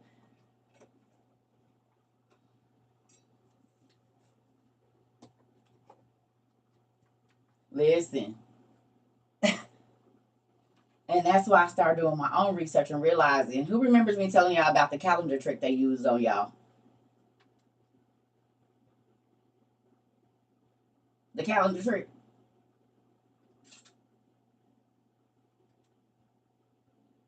It's part of it. It's part of it. Now you see. Yeah. All right, y'all. Genesis 12. Hold on. Let me go. Give me 1 second. Ooh.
All right, y'all. Got a little bit of a headache, so I just had to give me some salt real quick. All right, let's bust this Genesis 12. What calendar trick? They be trying to tell y'all this person had it before this person had it before that person, and all those people were living at the same time.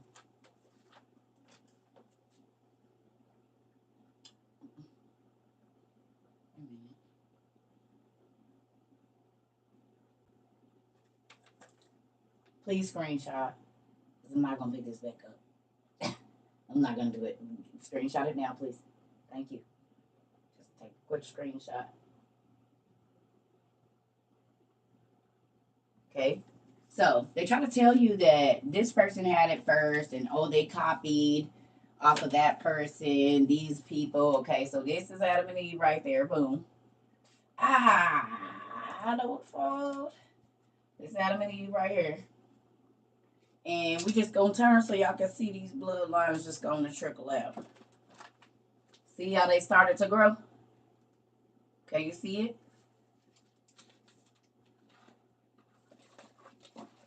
Boom, they start getting smaller and smaller, breaking off. Boom, you see all that? You see all that at the top? Now look here. This is the Asian dynasties down here at the bottom. The Wang T. See this? Egypt's dynasties is going on. You got the Roman dynasty starting. You got the Phoenicians. You got the Israelites and the Egyptians. All of these were happening at the same time. They were all alive at the same time. So when we see that there was centaurs and minotaurs over here in ancient Persia, y'all don't think they was over here in China too? When we see mermaids, Chinese people and Japanese people, Asian people got mermaids. Guess who else got mermaids? The Egyptians. Mommy water them. Guess who else? Guess who else? Guess who else? Okay? And it's steady bloodlines coming out at the sea. Greece. Showing you when they, so all of this was running at the same time. You see it? Greece and them stuff started all the way. Babylon and Syria, boom. And the Asians is still, look, China, see it? So why is folks not from 5 people, from 63 people? Technically 65 with Adam and Eve. Adam and Eve had 63 kids. But your King James don't tell you that. It just say in Genesis 5 that he died and he had other sons and daughters, is what Genesis says.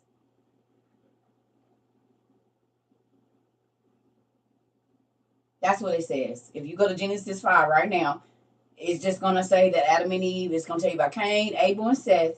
And then it's going to say they had others.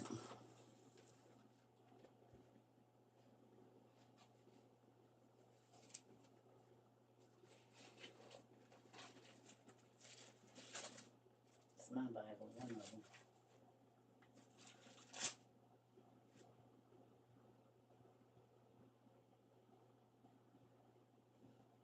Genesis 5 and 4.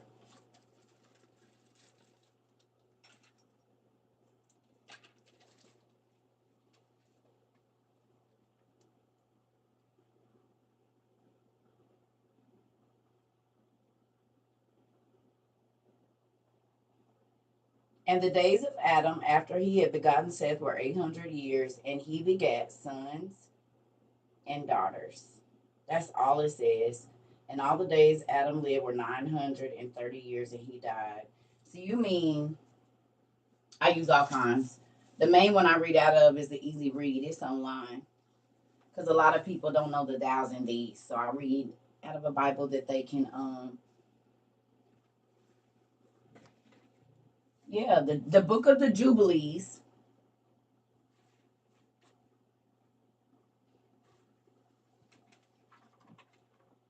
Hold on.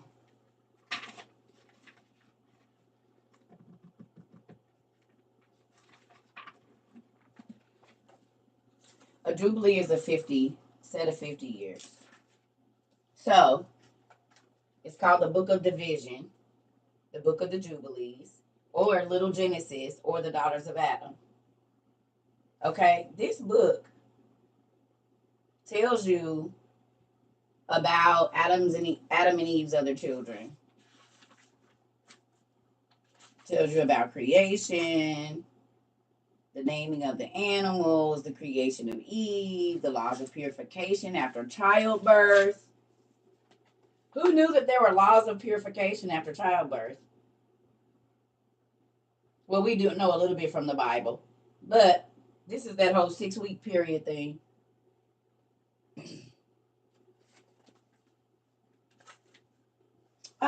Here we go. The descendants of Adam. Look, it even references Genesis 4, 17 through 25, 5, 6 through 1. Oh, why ain't this in there? It says, and Adam and his wife were mourning 4 weeks and years of account, blah, blah, blah, of Abel. In the 4th year of the 5th week, they rejoiced. And Adam again knew his wife, and she bore him a son for him, and named him Seth. Okay, so go down right here. What did it say? And in the 6th week, he begat Azurah, his daughter. And Cain took his sister Awan as a wife. And it goes on down. Mahaliel, who took who, his wife's name. They sisters. Why this ain't in Genesis?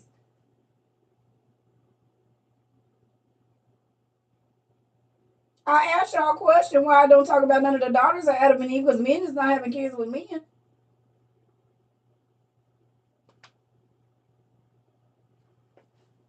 So if you want to know who married who and add this to your Genesis so you can actually see it, you might want to go read the Jubilees. So when your pastors get up to tell me, oh, some people from far away, and God has some other people, lies.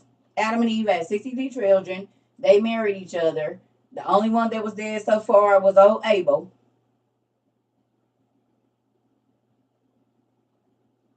Okay.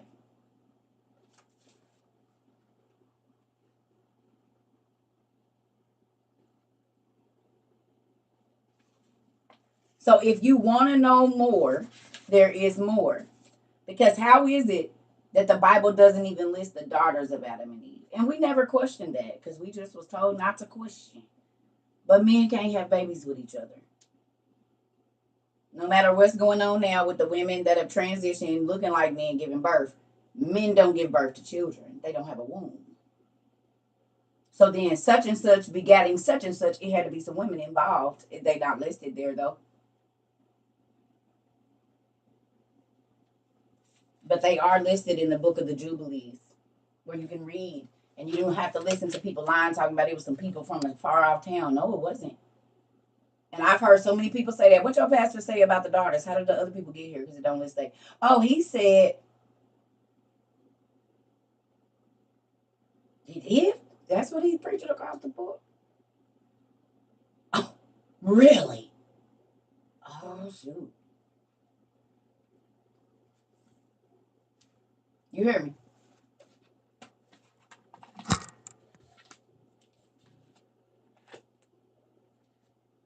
So if you want more, there is more. If the Bible just never you believe it, but it just didn't make sense, it's a reason why.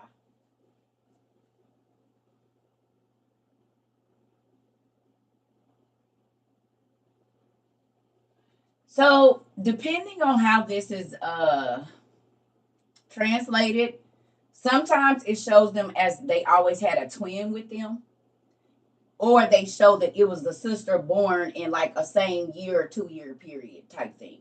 So it could be the sister that was born, because there's women that have two babies in a year. My cousins, I got plenty of cousins, had a baby in February, and by November or December, because they had their babies early, they was having another baby. I got a couple cousins that had two babies in a 12-month period. She had a baby. One of my cousins had a baby in March and had a baby in November of the same year, 1993. Because she got right pregnant, and then the other baby came early. So she got her two oldest kids is both born in 93, but one of them is born in March and one of them is born in November. So it can easily happen. Even if you have a baby in January, you can get pregnant in February and have a baby by the end of the year. So you can have two kids specifically in that 1 year. Even if one don't come early, you can have a baby in January and 9 months again is October, November. So you can do two. You can have a baby in January and have a whole other baby by the end of the year, born in the same year.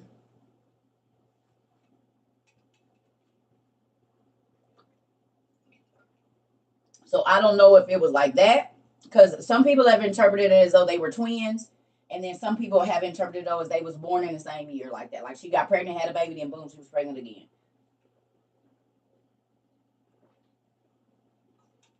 But they all had a sister born with them, whether it be as a twin or as a sister born in that same time period. They all had a sister. They all had a sister. So, yeah, they all had a sister. So Adam and Eve in total had 63 children. 62 was living before whatever deaths happened. But our Bible don't tell us that. Yeah. That's why I say in your studies, when you first learning, don't try to put stuff in concrete. Don't ever just try to put it in concrete, honestly, because God will keep showing you deeper and deeper mysteries to make it make even more sense. Yeah. Your brother and sister are 9 months apart. Exactly. My two brothers are too. My mom had a baby in October, and then June of the next year she had a baby. So October 3rd she had a baby, right? And then it was what, November, December, and then in June she had my other brother. One's born in October 72, and then she had a baby in June of 73. Hell, me and my brother only 11 months apart. His birthday is February 15th, and I was born March 10th of 80, and then he was born February 15th of 81. So we only 11 months apart.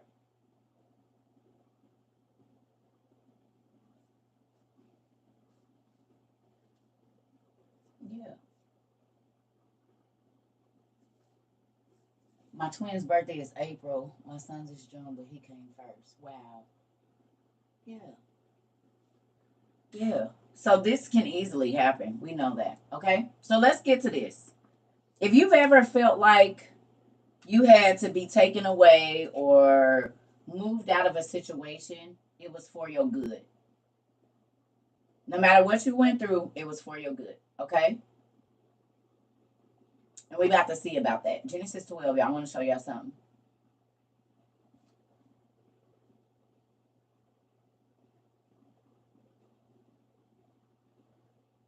I gotta get these glasses right. Sometimes they hurt. Oh, maybe it's this light. Yeah, that's probably it. Okay, Genesis 12, y'all. Come on.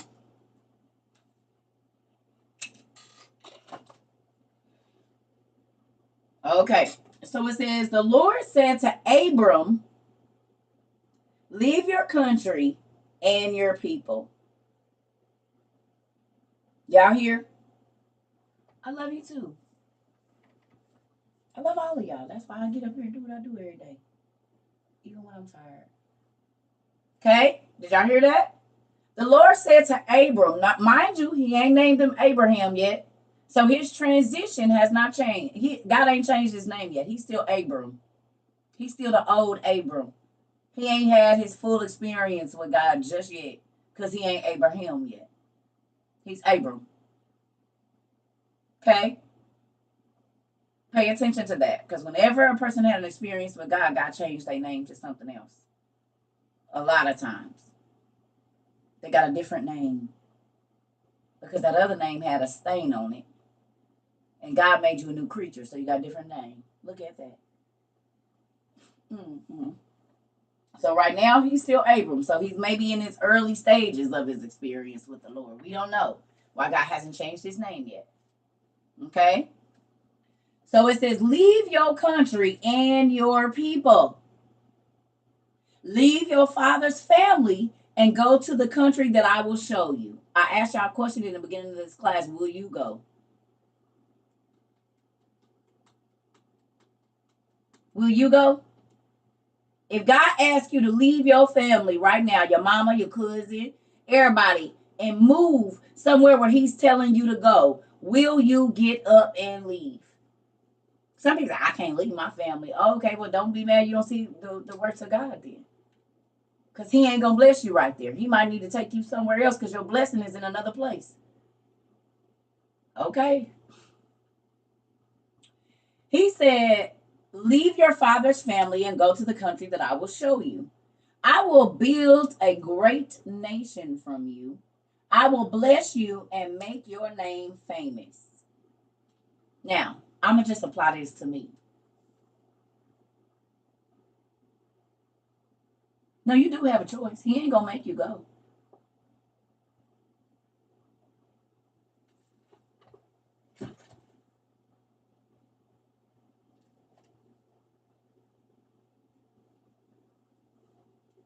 Mr. Muhammad, what makes you think we don't read the Quran?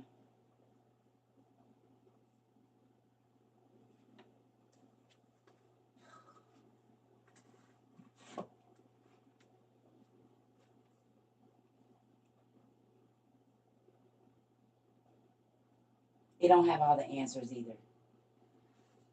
Because Jacob had two sons, didn't he? And he taught both of them. Or did he not? And those two brothers are now fighting. But he taught both of them the same information. You a father, you teach one kid one thing and one kid something else, or do everybody in your house get the same information? All your kids. Why people be trying to put a difference in it, they both had the same daddy who both listened. They daddy listened to the Almighty God, whether he was Muslim or Christian or Jew, baby. It's two brothers. And unless you giving out different information in your house, this, where it go? In the Bible run neck and neck because it's two brothers giving their version of what their daddy told them. How many people tell their kids, you got 4 kids and you going to give them all different information, or do they all got to follow the same rules you got? Folks be crazy. Get out of my class.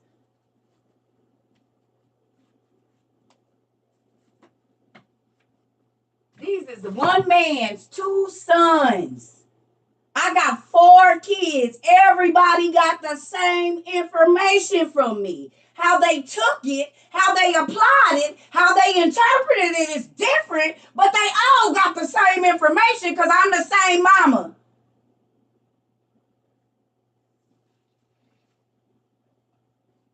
So weird that everybody, I told y'all, they use exclusion. We use inclusion, baby, and you get a bigger view of God.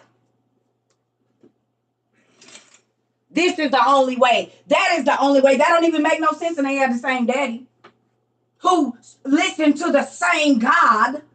I mean, did Abraham change a God when he started teaching Isaac or Ishmael? Like, or what?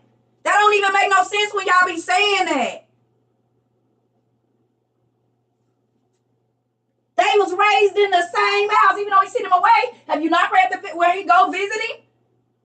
Because it's in these books where he go visit his other son, taking gifts and all of that. It's all in there. He wasn't a deadbeat daddy. He just wasn't living where he's at. But Abraham was old boy Jacob was always on the move too. Or whatever his name is. Stop it. They had the same daddy who listened to one God. And y'all keep on talking about who got the real thing. They got the same. It's just how them boys took it.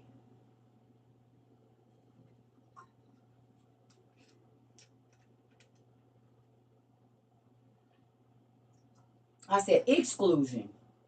How people in this world find out if something is true, they exclude all the other information that doesn't have anything that they think doesn't have anything to do with it. When I started studying, God said, stop excluding stuff and start putting the pieces together. If you keep throwing out, okay? If you keep throwing out all of the pieces, you ain't about to have no damn puzzle. Oh, I don't think it fit right here. Out. It's gonna be spots and you ain't gonna get to see the whole picture.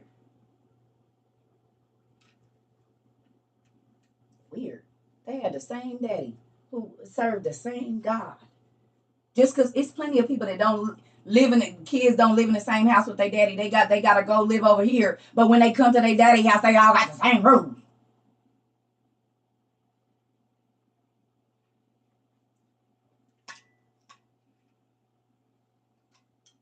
Abraham didn't change, or whoever, he didn't change.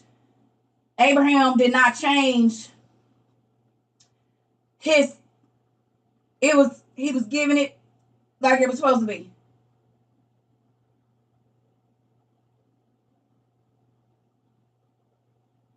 It's just how they wrote it. But why would Abraham teach his sons differently and he served the same God?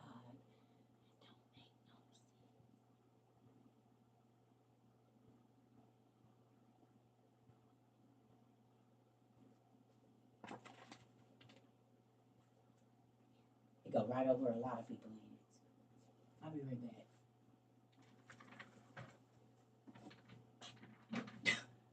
They lived in the same damn house. It's crazy. For 13 years. Weird.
I'm Sorry, I said Jacob. Y'all know I meant Abraham.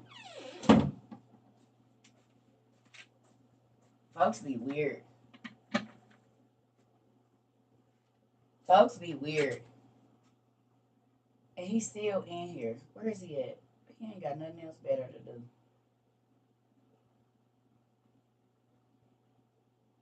Listen, nigga, go do something. Go talk to the people that want to listen to you. Why is you over here? There you go. That way you ain't got to talk to nobody in my class. Did that make sense to anybody what I just said? Y'all got two kids that's always fighting with each other. One of them say, oh, you favor this one over me. The same sibling rivalry is still happening. But you did not give one kid one rule and give another kid another rule. Everybody got to follow the rules. Now, how they feel about the rules is different. How they interpret the rules is different. But they have the same daddy that listens to one God. That's why when everybody be trying to come with just this one, like I said, the Egyptians, the Israelites, the Christians, everybody got tunnel vision, and that's why they can't see. If Abraham had many sons, why do y'all keep trying to cut the other ones out and the blessing went to all of them? So he didn't teach all his sons as to why the Indians, the Hindus call Abraham Brahma. And I know that that's where him and Sarah went. And that's where him and Hagar lived. But y'all don't study the migration to know. And that's why you sound crazy.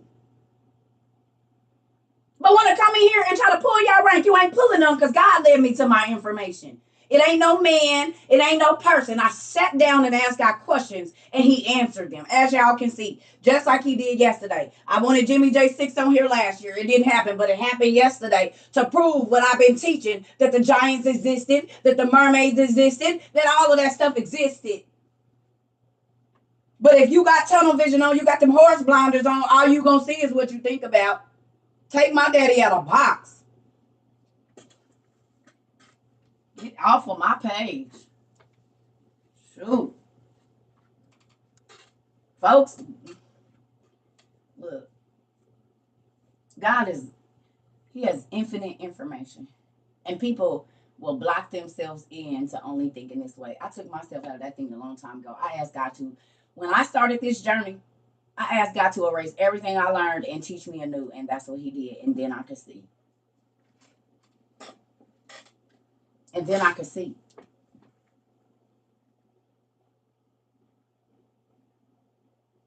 So I can go to all of these books and see God.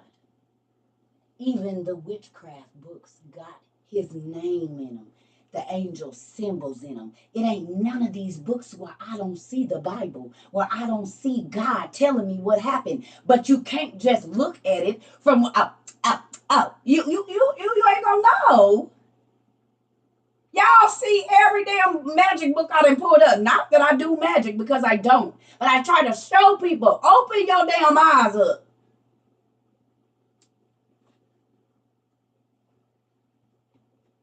They be so closed-minded and wonder why you don't listen, because you ain't making no sense. That's why I don't listen to you.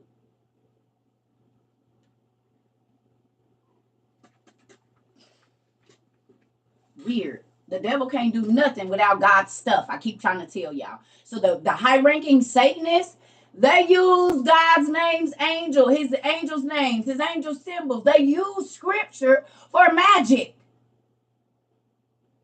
And then magic was like, oh, the Bible ain't nothing but spells. It didn't become spells until the angels taught it to men. And that ain't telling me nothing. All you telling me is that I'm still copycatting my daddy because y'all can't do y'all magic without his word. What is you talking about? You're not making me feel nothing. Y'all can't do y'all messed up stuff without the Bible, without his symbols, without the things that he created. You ain't telling me nothing. You're not telling me anything when you got to use the name of God to invoke one of his angels, whether he be fallen or not. What is you doing? Use your own stuff. Come up with your own stuff. Lucifer, Satan, Satanist, whoever. Y'all got to use my daddy stuff to go against him. And that's why he said the same stuff that you used to sin against me is going to be the same because you took his stuff. that he created and used it against them. And that's what he's going to use to punish your butt too. That's what you get. We all do. That's why if you are out here throwing that thing back, piping folks down, your mouth or your is gonna be sick, right or wrong. Your arms don't get sick. Your arms don't get sick if you out here throwing that thing around. Your hands don't get sick. That ain't what gets sick. The parts that you use to sin against God is what gets sick. STI. Now you use your whole body, but the main thing that you use is what gets sick.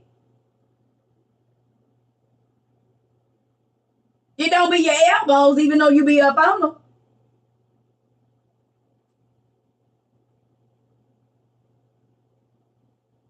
They say magic costs, don't it?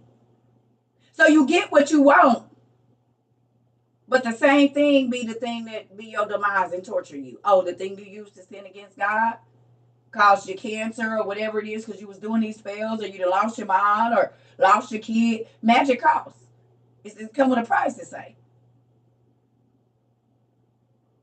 No, for real. Why do y'all think the sacrifices go on for the stars, but then they be tormented in their mind and they start drinking and doing all kind of drugs because they can't live. They got what they want. But now,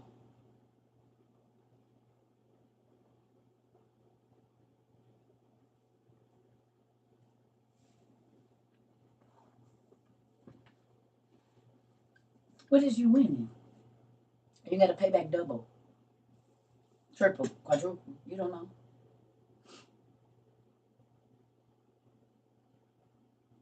Anyway, moving on. Back to Genesis 12. Folks, is crazy.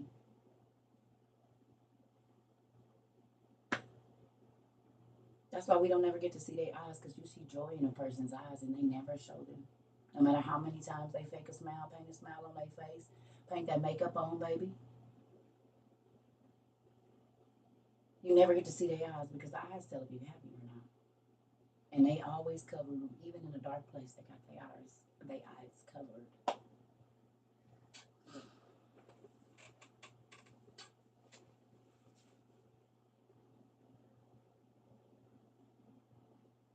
Who trying to tell me what to do? Somebody need to get blocked.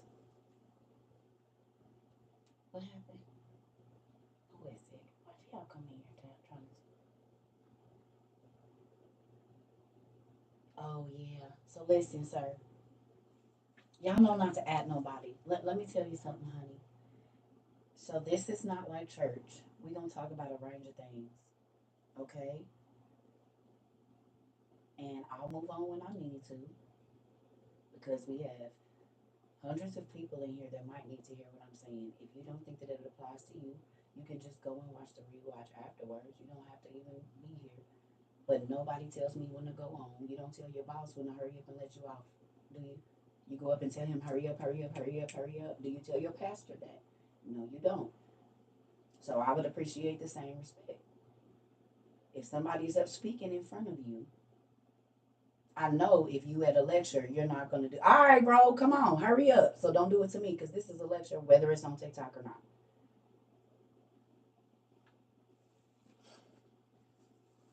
I want you to stay, but you don't get to tell me what to do. I'm grown. I'm 43 years old, about to be 44, mother of 4, and grandmother of 3. And I divorced the last nigga that thought he was going to do what he wanted to do to me. I promise you. Now,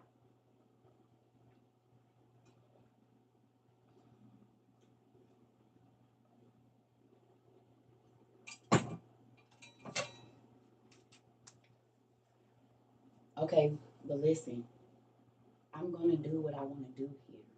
It doesn't matter if you like it. Do you want me to come to your house and tell you what I don't like and what you need to hurry up and do? Because I'm in my house, on my phone, on my iPad, on my internet, on my electricity. Stay here and talk for as long as I want to about whatever it is, sir. You don't have to be here. I get it. And that's what I'm telling you.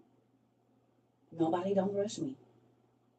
Because there's people with the ear that needed to hear what I had to say. If you don't want to hear it, you just swipe to the next slide. This is the internet. You're not paid to be here. Not even me.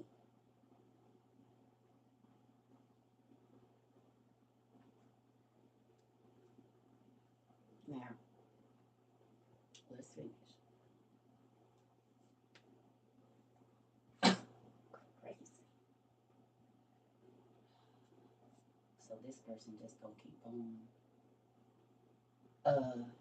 Brown Woodruff, do you want to stay? Because one of the other things that irritates me is repetitive words. I don't cast no spells. Words have power, but what Lucifer did is take what God said, which is whatever you have, whatever you speak, you'll have, and he turned that into something else. I don't cast no spells, baby. You might cast spells. I speak things into existence. There is a difference no matter what the world tells you.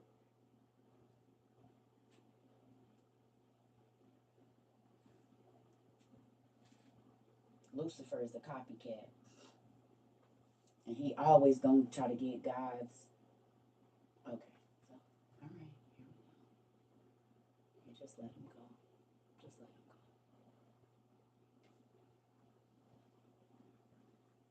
him go. It kills me how they keep trying to give Lucifer the same power God got. Y'all see that happening time and time again? That they keep trying to give Lucifer the same power God has. The nigga is a copycat.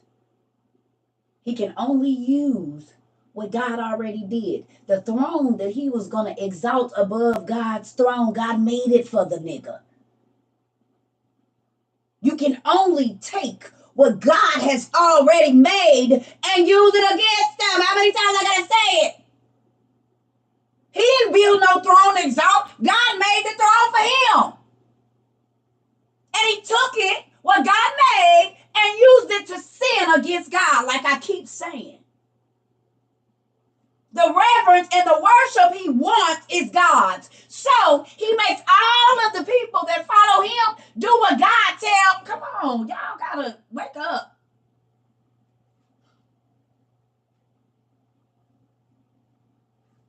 Everything he do is because he wants to be his daddy. He want to stunt like his daddy, and he can't.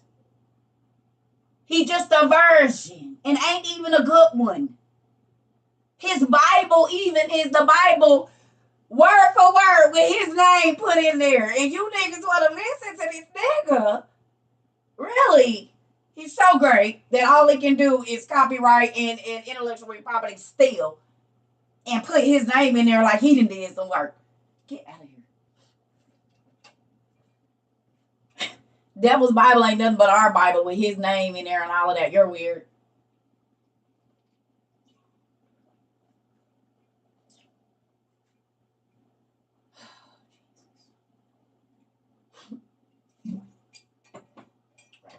Who knows? People crazy. He does black mass on the weekend that Easter is or the Passover is. Get your own weekend. Why you didn't do it the next weekend? Then you go and you get a straggler man off the road. You put him on a cross upside down and drop him in a hole and all this old weird stuff. You can't even do nothing else. You literally got to copy God and just do the exact opposite and think you're doing something. Really, sir? Really? You can't even get your own holidays? It's like the person that know you having a party somewhere and then they go and they have a party at the same time you having a party to see who gonna come over to that. That's what he do. Oh, they having a party. I'm about to have me a party too. And it's gonna be more people come to my party than they party. Like this is literally Lucifer. Oh, they worship him like that. Oh, watch, they gonna worship me more. I'm about to. But Lucifer, you have to force your people into worshiping you. You have to keep them bound and held by tricks of the trade to make them worship you. And then you threaten them with if they don't. God say, hey, if you want me, you want me. Now listen, there is some things that's gonna happen, but I ain't holding you here. I don't want you till you want me.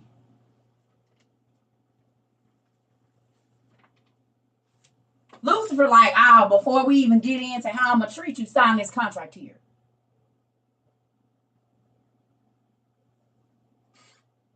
Before I give you anything, you're gonna have to sign your life over to me, baby. I love you. I'll tell you, we'll talk about that later. Don't worry, just sign right here. God said, "Now I want you to come and learn how I move. I want you to come how I learn, and then decide if you want me." It's a difference. Lucifer traps people into a life with him. God said, "You free to walk away and come back if you want to. I'm still gonna love you. I know you messed up. Come on back. Yes, I'm gonna get angry, but I still love you." It's a different relationship. Lucifer don't offer that. Free will. Come on. You don't have free will in Satanism.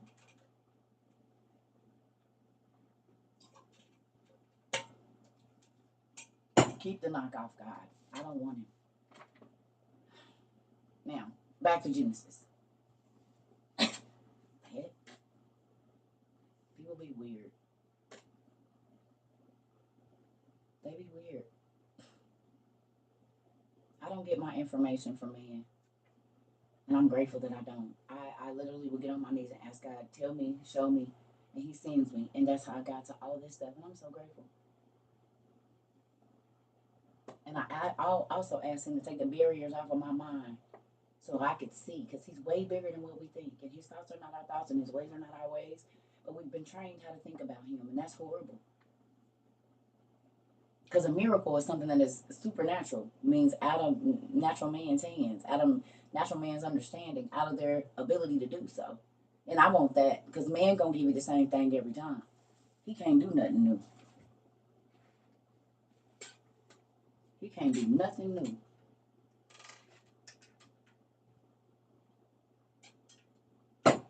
He don't even know if he's going to be alive in 5 minutes. None of us know if we're going to be alive in 5 minutes. We could all go away in 5 minutes. In 3 minutes, somebody could not be breathing. Right now. Do you understand how this works? You don't even know what's going to happen at 5 o'clock today. You don't know. So why I'm going to keep coming and ask you when I could go ask my daddy? Because he knows. He knows what's going to happen tomorrow. He knows what's going to happen the day after that, the day after that, and the day after that. That's why I said my leader is not a man.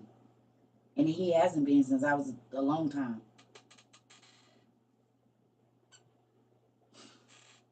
Now, going back to this. The Lord said to Abram, leave your country and your people, because sometimes they keep you bound. Leave your father's family and go to the country that I will show you. I will build a great nation from you, WOIU. I will bless your name and let people in Kenya know who you are. And in Japan and in Israel and everywhere else, the family that tried to hide you, that tried to keep you trapped, oh, I got you. I got something for you. Go on over here because I got something for you. I had to leave where I was at to come here, and then I went viral 3 months later. I left my kids and everything. I'm here by myself. But he's been telling me for a long time, I need you to talk to the world. And no. That ain't my calling, Dad. I got something else to do. He said, oh, no, but you will. And it's going to be a great nation to come out of you. Okay, the Circumbites. Well, y'all, my daughter came up with it, but y'all took it on. The Circumbites. Who are spreading God's word all around the world. WOIU and CERCA TROVA, thank you God, not know nothing to my own, is known all around the world. It's people in other countries. I don't even leave my house early, but it's people that know, oh God, CERCA. They don't even know how to say my name, but they know my face and they know what I'm about. Do you understand? But God had to take me away from my family to do this, even my children. I wanted them to come. They were supposed to come. They were supposed to be here. We had a whole plan. And they said, yeah, we changed our mind. Broke my heart. I ain't never lived without my kids like that. Even though I didn't have all of them, I had some of them. I said, well, what is you doing with this? He said, I got some other people for you. But I had to leave. And every single time that I've left, wherever God told me to leave and go, it was so good. I told you that's why I don't care about starting over, because he always make it better than the last time. Do you hear me? He always make it better than the last time I had to start over, honey. Make it worth it and the stuff be better. Just the quality just keep going up. And I still ain't got no damn job. What you mean? I don't want no parts of the crazy. You hear me? Let's go. All right. He said, people will use your name to bless other people.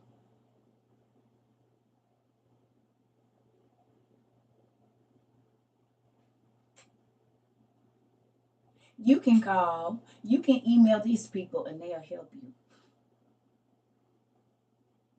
It's a lady on TikTok in her community. They help people.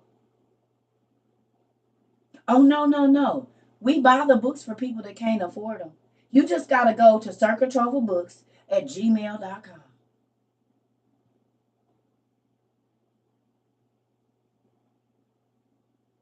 You said you need some help? Oh, okay. That's Tatnot Place at gmail.com. When you go where God tell you to go,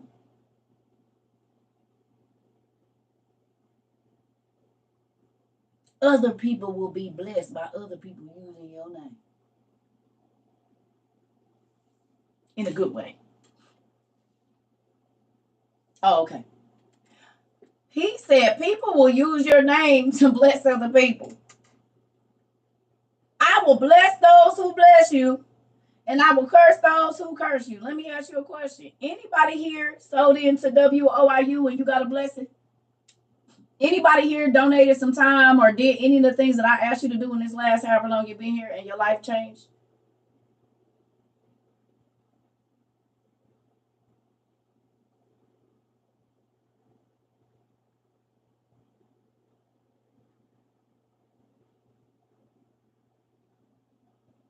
It don't have nothing to do with me, but it's how God sets stuff up. When you are willing to go outside of what you normally know, which is what Abraham did right here, he got away from everything that was familiar to him. He left the only place he maybe had never lived at. Well, I know they be all over, but I'm saying he had to leave what was comfortable for him to go where God was telling him to go to get what he needed. But other people were blessed because he did that. He could have said, I ain't about to be out there. I'm only worried about me and my family. I ain't got. That ain't what he said. That ain't what he did.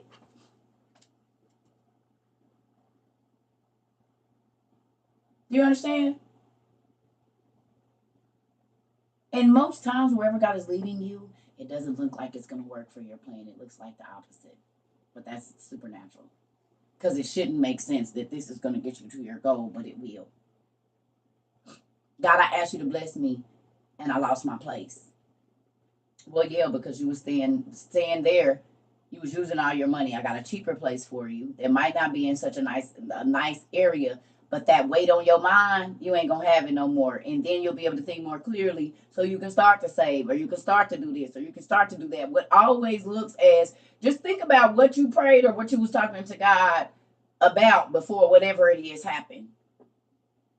I promise you. I want you to change my life, and then got fired same day, or they let me go, or the business closed down. Well, this wasn't a change I was coming for. This, nah, I thought you was gonna send me the money. He said, "No, I'm gonna send you the experience. I'm gonna send you the experience because the experience, when I do give you the money, is gonna make you do what you're supposed to do."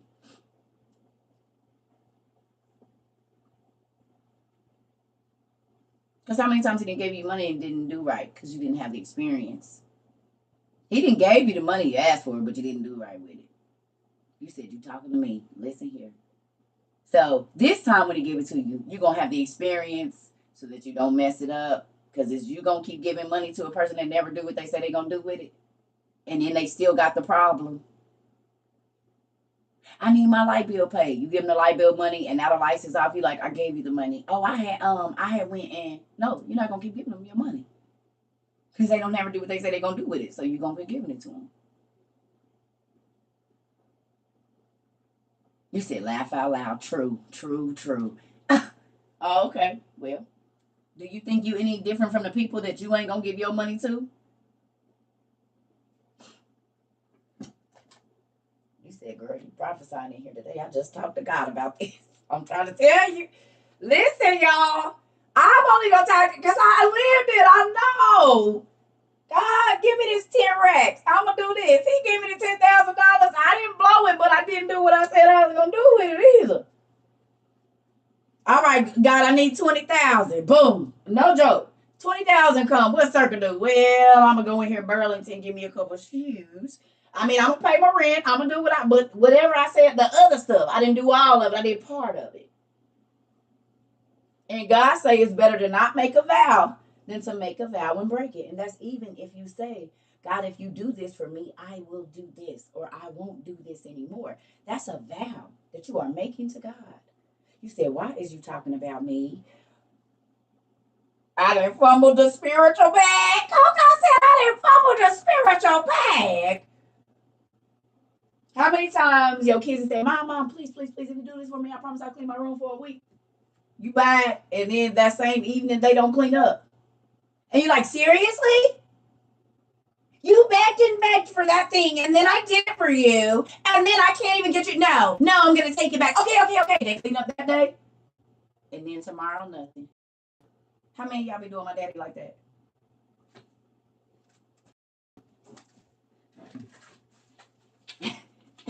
I felt help's coming. Let me see. Just in case. I knew it was some coming over there. Wait, where's my fruit slicer thing? Hold on. But all the damn tomatoes that's coming. I got my ninja slice thing going. Okay. He. Got my ninja going on. Fruit ninja, niggas. Vegetable ninja. I got to get in here. Okay. I figured. I come prepared though. This is war for me. This is Sparta. I know. Y'all be lying to my daddy like them kids be lying to y'all. Don't get mad at them. Do not hold your children to a higher standard than you hold yourself to. Because God is your parent. And how many times do you tell him you're going to do something? You get what you want. And then you don't. Don't hold them to a higher standard than you hold yourself to. Because you somebody's child too.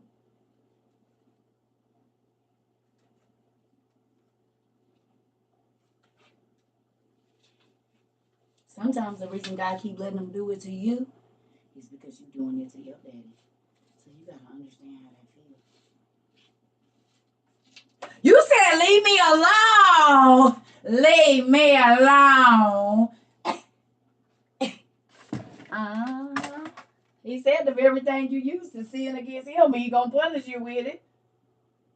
You being a disobedient kid, so now you got a disobedient kid. God be trying to wake you up at 3 o'clock, you won't get up, don't trip. And at 7, when you go to wake little Billy up, he don't get up, and it's a whole problem. I'm tired. God said, I tried to wake you up at 3, so now you're gonna see how you do me. Frustrating, isn't it? You said, dang, you hit it on the spot. Listen. You said you put me on the spot. You said, wait a minute. Grab your neck, grab your pearls. Yeah, I chose violence this morning. I had to get up. He beat up on my head. Y'all ain't getting away either. You said, I can't sleep now. You said, when I tell my kids, what'd you say? God be checking me, looking into the mirror. Oh. Line up and your babies will too. You said you coming in with the listen here. Y'all thought this was about to be easy. Easy, no. Here, Auntie, go take a break while I pick up my chest. I'm about to. You own it. I'm about to go. I'll be right back. Give me 1 minute. I'm gonna let y'all take that in. Oh, you see that mean? Come on, baby. That mean it got. If you start to cry, if you feel some type of way, that's our daddy saying, "Hey, pay attention to this, because I want your life to be better." It won't be so stressful if you see that you do this to me and I don't want you doing it to me. So then I have to let them do it to you so you can stop doing it to me, because what y'all don't know is God got feelings. In the same way you feel betrayed, he feels betrayed. The same way you feel let down, he feels let down, because he's your biggest supporter. But we hurt him the most. How many times we tell our kids, I go hard for you, and you don't listen to me, and you'll go out here and you'll do this and you'll do that. Oh, not ouch. Okay, yeah, let me go, because I feel like it's about to get dangerous in here. Let me go, Pete. Many, many boo boo. That's what I'm gonna say. Let me go.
Mm-mm.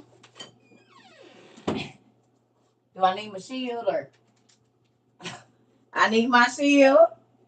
You said I'm not making no more. Whoa. You said I'm not making no more promises I can't keep. And don't listen here. Everybody over there like this. She get on my nerves. I love y'all too. But my ultimate job description is head buster to the white meat. And yes. You said you done woke me up. Yeah, this is my job to bust your head open and pour the medicine in.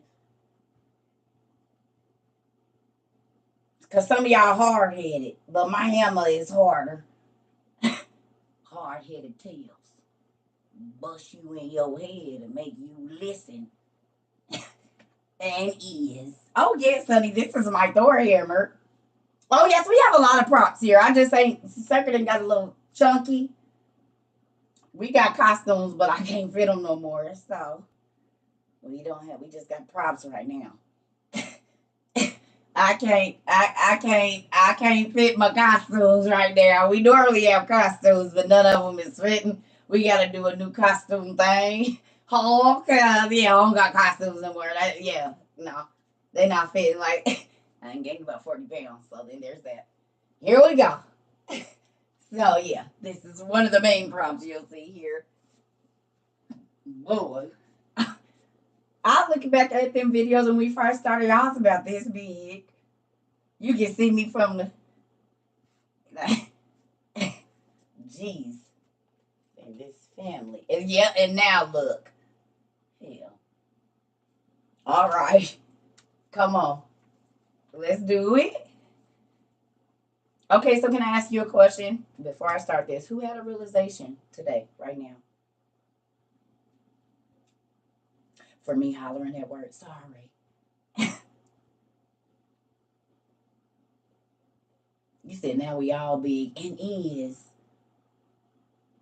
Did something just click to you today while your kids maybe don't listen, or maybe while your husband doesn't listen, or your wife doesn't listen, or your nephew that you're raising, or niece, or whoever?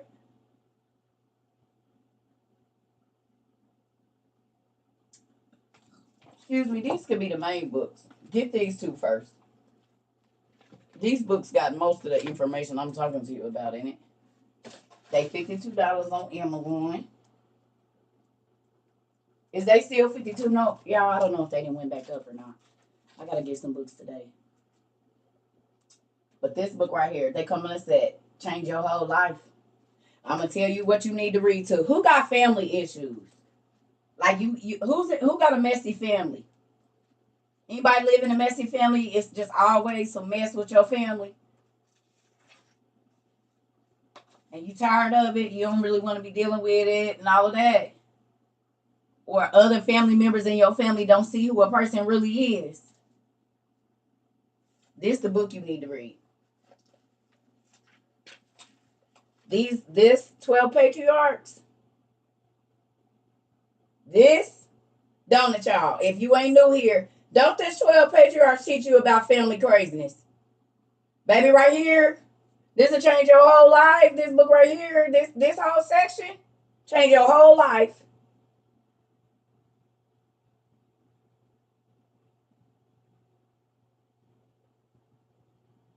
If you want to know about how to deal with family, and even if it ain't family, your friends that you think really your friends, baby, you read this, you gonna find out who ain't and who is. Don't this tell you about the people around you that you didn't even see it all them years? And you be like, ooh. It sheds so much light into. You want to know about the character of people? It's in this book. It's a 2-book set. The 12 patriarchs are the brothers of Joseph. What did Joseph's brothers do? The Anunnaki are the children of the Watchers. They're the children of that fallen angels. They didn't put it up to 53 now? Okay, so they just keep playing with the price. I don't know if you can get it in large print. I just be telling people to get a magnifying glass because I can't see it either. But you can read a lot of it online. Most of this book is online too. You're welcome. But what was the reason? What was the reason they did that? Sacred text, the Apocrypha. Let me show you. So you go to sacred text and go to the Apocrypha.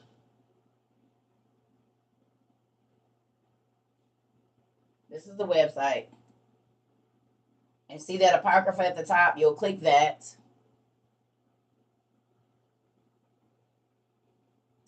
Go down here and see right there the 12 patriarchs, Reuben, Simeon, Levi. These right here going to change your whole life. You're going to find out that your friends that you thought was your friends ain't your friends. You're going to find out that it's some family members. And, and I'm telling you right now, it will bring tears to your eyes. They're more accurate than your King James. Because these books tell us the names of Adam and Eve's daughters, incest and them wives, and your Genesis don't.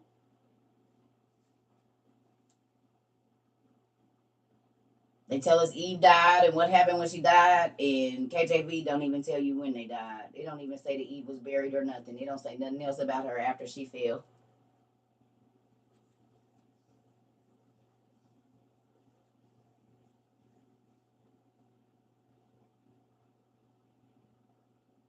You was trying to find it. It's in the Testament of Solomon. The name of the demons of your medicine. It's in the second to the last book of book 1. Closer to the end. Yeah. Thank you so much. I appreciate it. This, y'all look, as it is written in the book of, come on, Ty.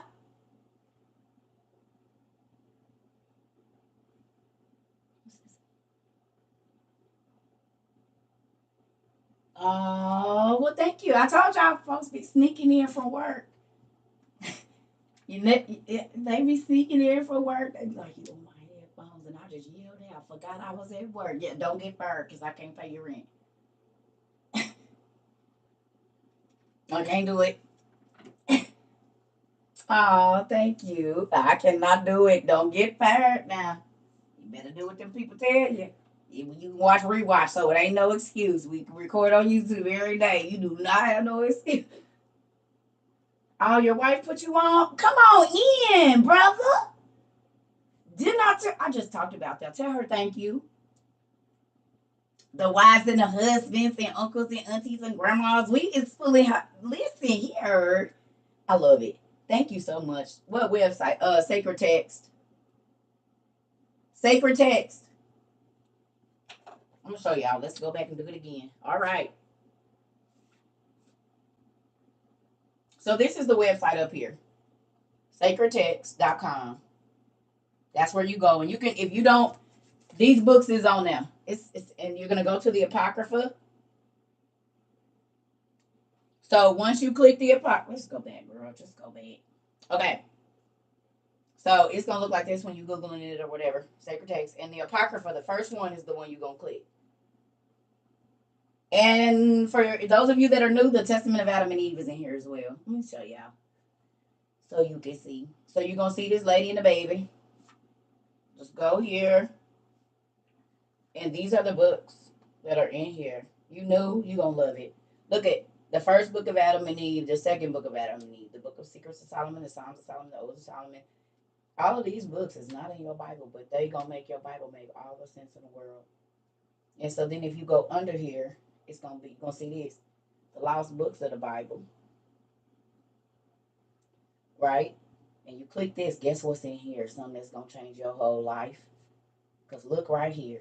You can read about the birth of Jesus, the infancy of Jesus Christ in his life as a kid, what he went through in Jerusalem, how like his first miracle, because Jesus' first miracle was not water to wine. Jesus' first miracle was healing the midwife that delivered him. Her hand was withered. And when she picked him up, her hand was made whole. That's also the lady that gave her son, told her son to put Jesus' foreskin or either his umbilical cord in the spikenard that Mary Magdalene had when she broke it on his feet. Jesus' DNA was in the spikenard.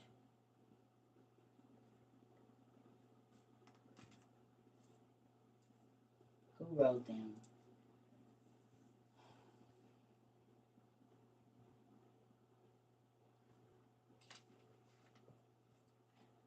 Did Mark write his book or did his scribe write his book?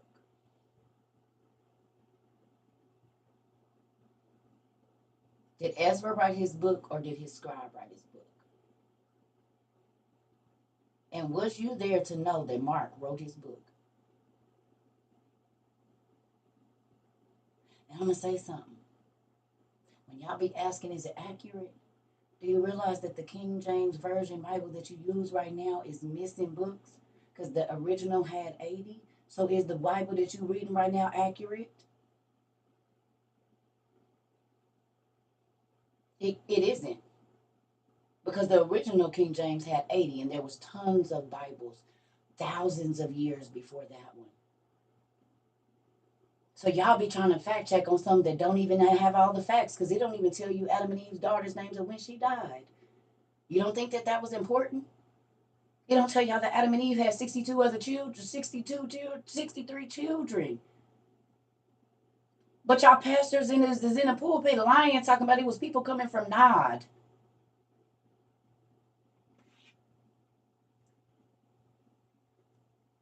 But they could go and read the book that's mentioned in the KJV called the Jubilees and see who married who and where they went. Genesis 5 and 4 only say Adam lived. He lived 800 years or 800 years after he had this one, and he had other sons and daughters. That's it. It don't tell you nothing else about Adam and Eve. It don't tell you when she died, how she was a mother of all. You don't think it's a story about her?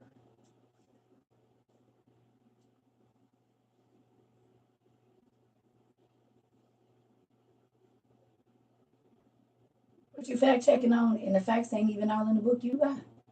Because men can have got such and where the girl name is at?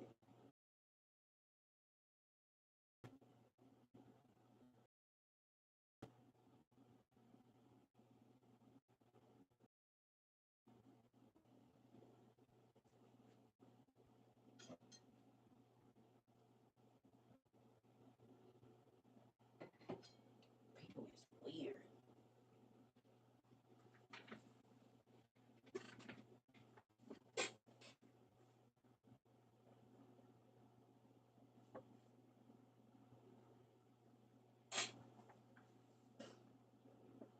We was glitching.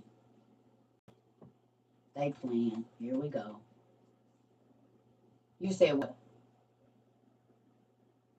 Yeah. The Bible said they got eyes but they don't see and they got ears but they don't hear. Period. And I'm gonna keep saying that. It's crazy.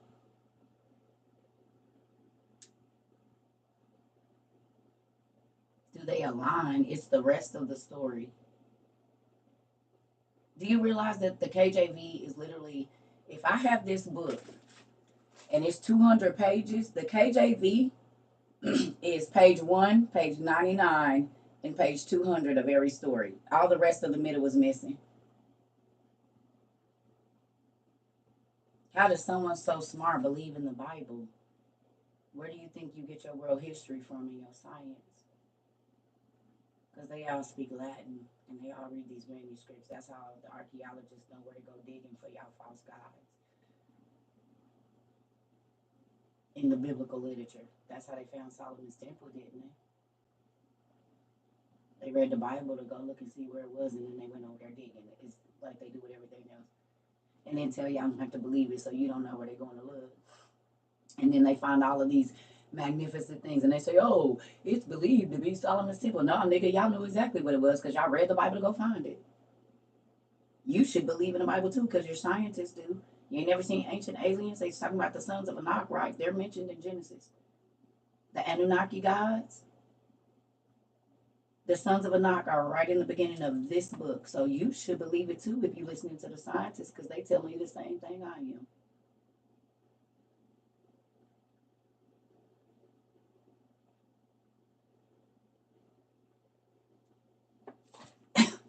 People crazy. Ooh-wee. Lord Jesus, they don't believe ancient aliens on History Channel, but it's saying the same thing the Bible is, because that's how they got the information. God.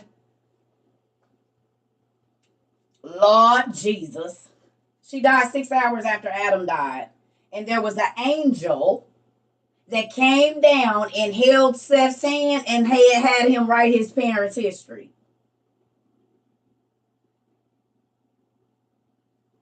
They're called messengers, aren't they? What do messengers bring?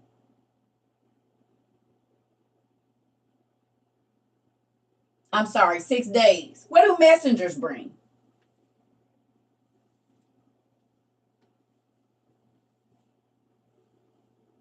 Information, don't they? Oh. She died 6 days after Adam did. And most old people, if they've been together a long time, they die within 6 months of each other.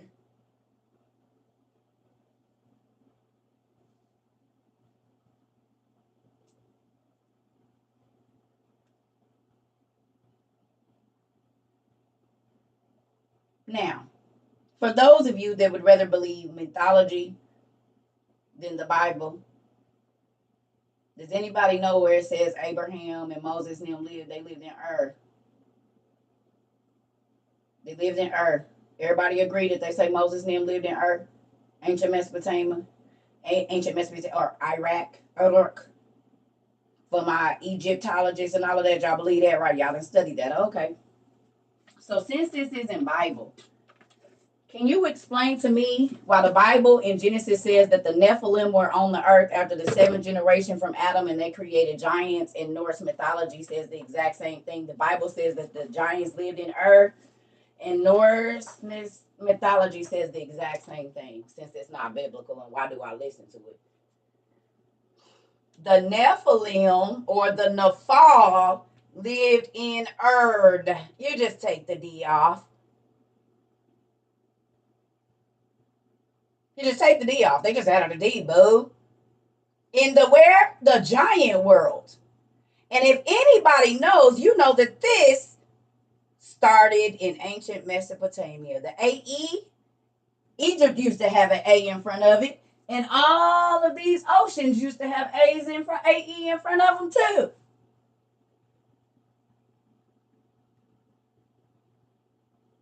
Oh. So Norse mythology tells me that the The same people that Genesis 6 said lived in Ur, lived in Ur.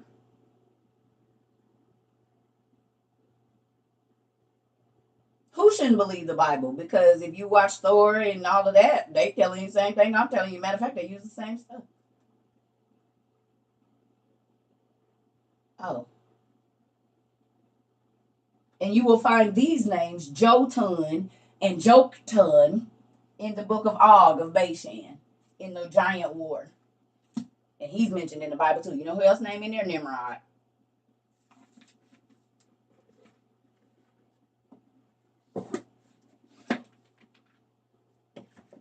Job's brother's Nereus. If you know who Nereus is, he was a fish god and he was the wisest one. That's because he set in on Job when the angel was coming and giving Job all his stuff back. The fish god brother was there.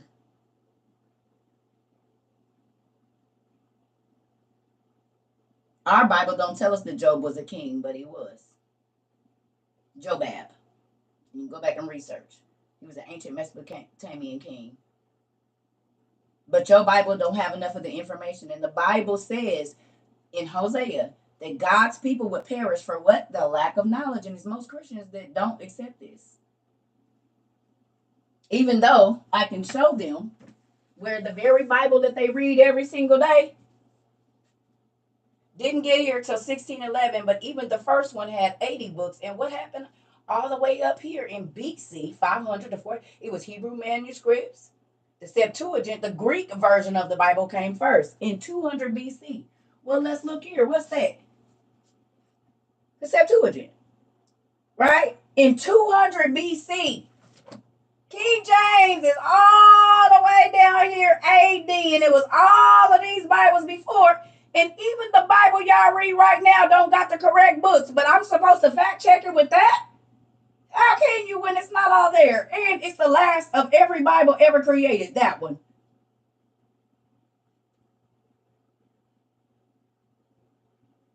Fact check where? You can't even fact check. Because you don't even have the other books that was in there from your first Bible. So was you fact checking what you got in your 66 to the one that had 80? Because the 1611, which is right there, and right here, they got 80 books.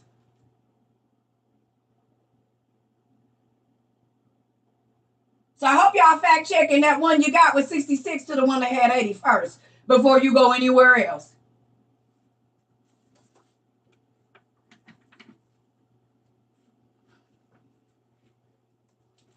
And then say, oh, if it ain't in the Hebrew or Greek, I ain't going to read it. When the Greek Bible came out in 200 BC, do you got the Septuagint? You want to fact check your King James that did not come from the 2,000, 3,000 years later?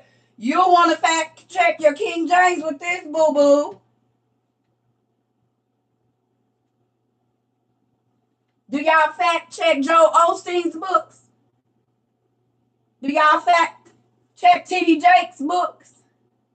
Paula White? Anything off of TBN and Daystar?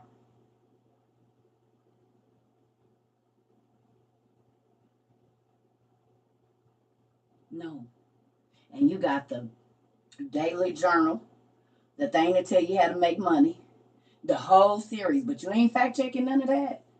And you might want to because T.D. Jakes be at Diddy parties. So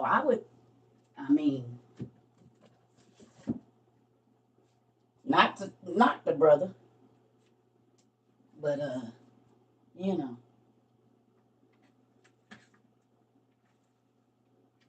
Do your Bible line up with the first one you had? Let's answer that question first. Seeing as how they say don't read nothing that's been taken away or added to. Well, every Christian walking around with 66 books is doing exactly that. Why you trying to slap me in the face with that Bible? You're missing something.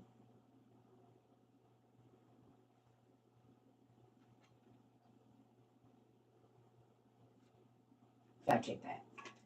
Be right back.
Love y'all.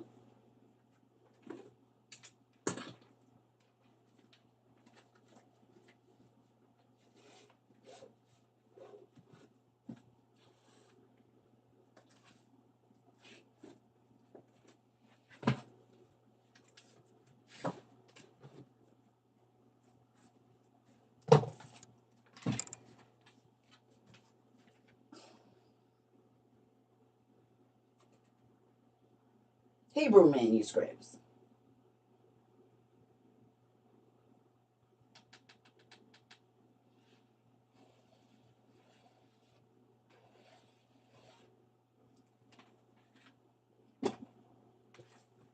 Five books of Moses with the original. Oh, look at that. Look, the outer court, inner court, holy shrine, coffer. Show you how everything was set up. But look here.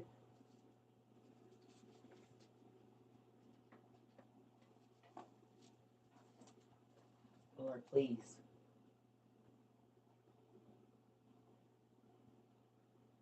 This ain't the page. What is that? See how them names is spelled? Right? But let's go back here to the front. See if, oh, look how Isaac and Abraham is spelled. And Israel. Oh. And Ephraim. Oh. Oh. Oh. But just because I don't be flexing what I got don't mean I don't got it.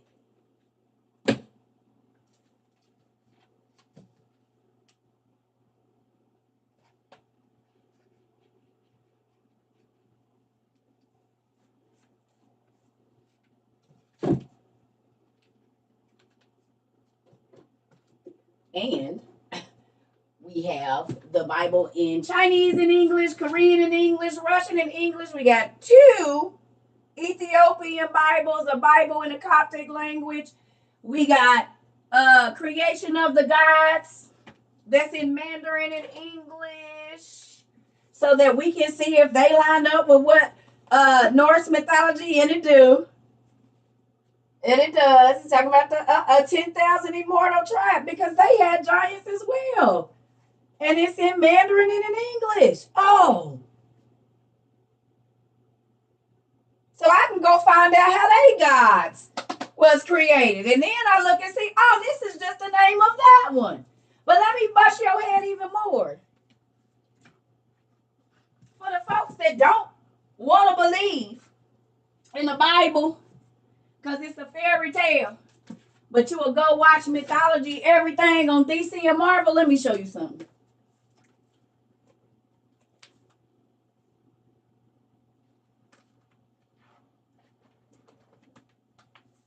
And this was not written by colored folks. It was written by white people. But guess what the white people said? I got the Veda too. It's up there as well. The Vedas got them too. Because Brahma is Abraham. But let's see what the white folks got to say. What they say right there? It said, instead of the Chaldeans, the Greek names of the kings of Babylon and Assyria are herein given, as people gonna use them more than they gonna use the kings of Babylon, found and commonly used. So when you see Juno, Jupiter, Neptune, Vulcan, and all of the Greek mythology, you're really reading about the Assyrian and Babylonian kings. That's just their Greek names for them.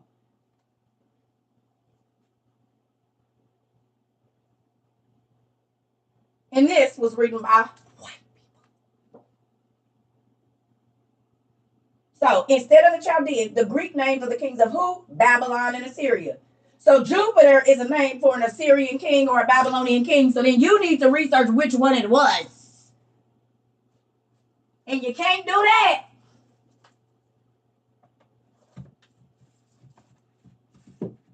without going and getting Josephus, 1,001 Nights, which is their stories, which is the Arabian Nights, Chaldean oracles, Persian mythology, Japanese mythology, Celtic mythology, Native mythology, witches, wizards, and seers and healers, beasts and creatures, African mythology, Greek mythology, Chinese mythology, Hindu mythology. You can't do it because these are the races of people that came out of Adam and Eve.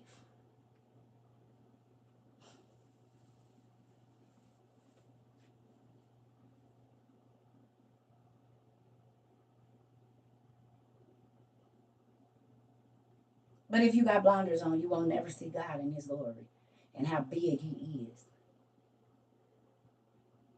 If he says he has sheep in all folds, and Abraham had many sons, and his seed was going to go out like the sands of the sea, and God said that every single thing that came out of him was going to be blessed.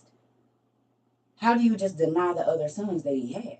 How do you not go search and see who they were? Because I'm sure that he gave all his sons the same knowledge down. Whether they followed it or not is a different thing, but you should see. That's like when I go in Buddhism right here, and I go look up the Buddhist literature.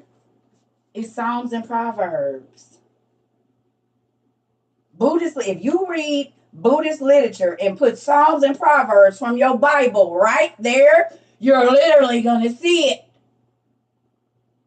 But if you don't read them side by side, you're pointing fingers because you sound silly because you don't know. It's Psalms and Proverbs. Reworded.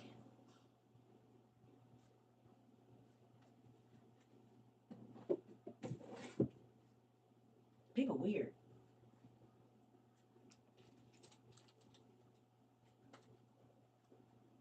Just because you don't want to study, just because you don't want to know, and just because you only want to see it one way, don't mean everybody do. And God has infinite knowledge.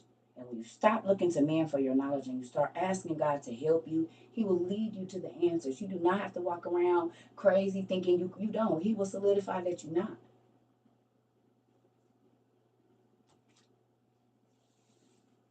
My YouTube channel is CERCA TROVA 22. Just type in CERCA 22 on YouTube. It's going to come up. People mad because I went and I asked God and he sent me the answers. And that's what it be.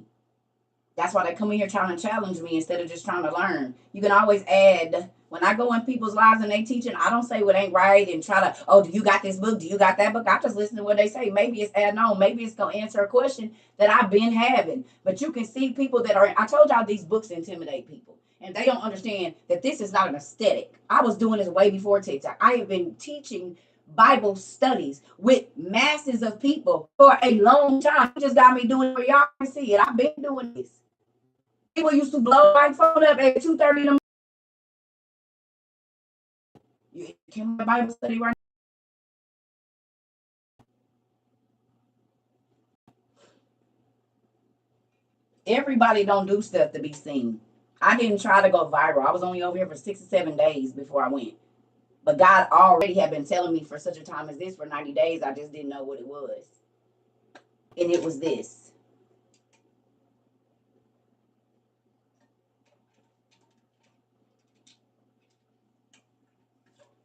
Because this world is about look at me, look at me, look at me. I get on here looking crazy every day. I do not care. I've turned down more things than y'all can believe just in this 2 years. But the only reason I can do it now is because I did it before this.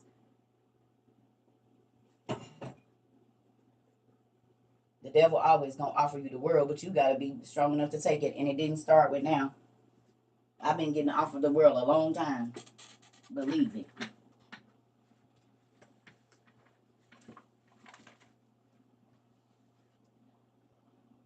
Listen.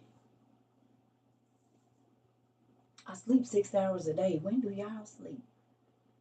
Don't nothing come to sleep to a dreamer but sleep. Or however you say that, sleep but a dream. Look, you got to get up and get moving. Everybody don't need 10 hours of sleep. I sleep 5 to 7 hours a day. That's good enough. I got stuff to do. Yeah. Because everything is about doing something better than somebody. I do not care about doing nothing better than nobody. I don't. I'm just trying to show you what God showed me. Hopefully it help your life. I'm not trying to out teach nobody, out preach nobody. I don't care. That's why I don't teach in the church. Because I've been offered to. Believe me, I've been offered to be a co-pastor and the like. I don't want no parts of it. That's why I say just because I don't get on here telling y'all I moved here to be a co-pastor. Moved here to be a whole co-pastor, which y'all don't know. My homeboy was starting a church, and he wanted me to be his co-pastor. And that ain't the first time I'd have been offered a pastor job, minister job in somebody's church.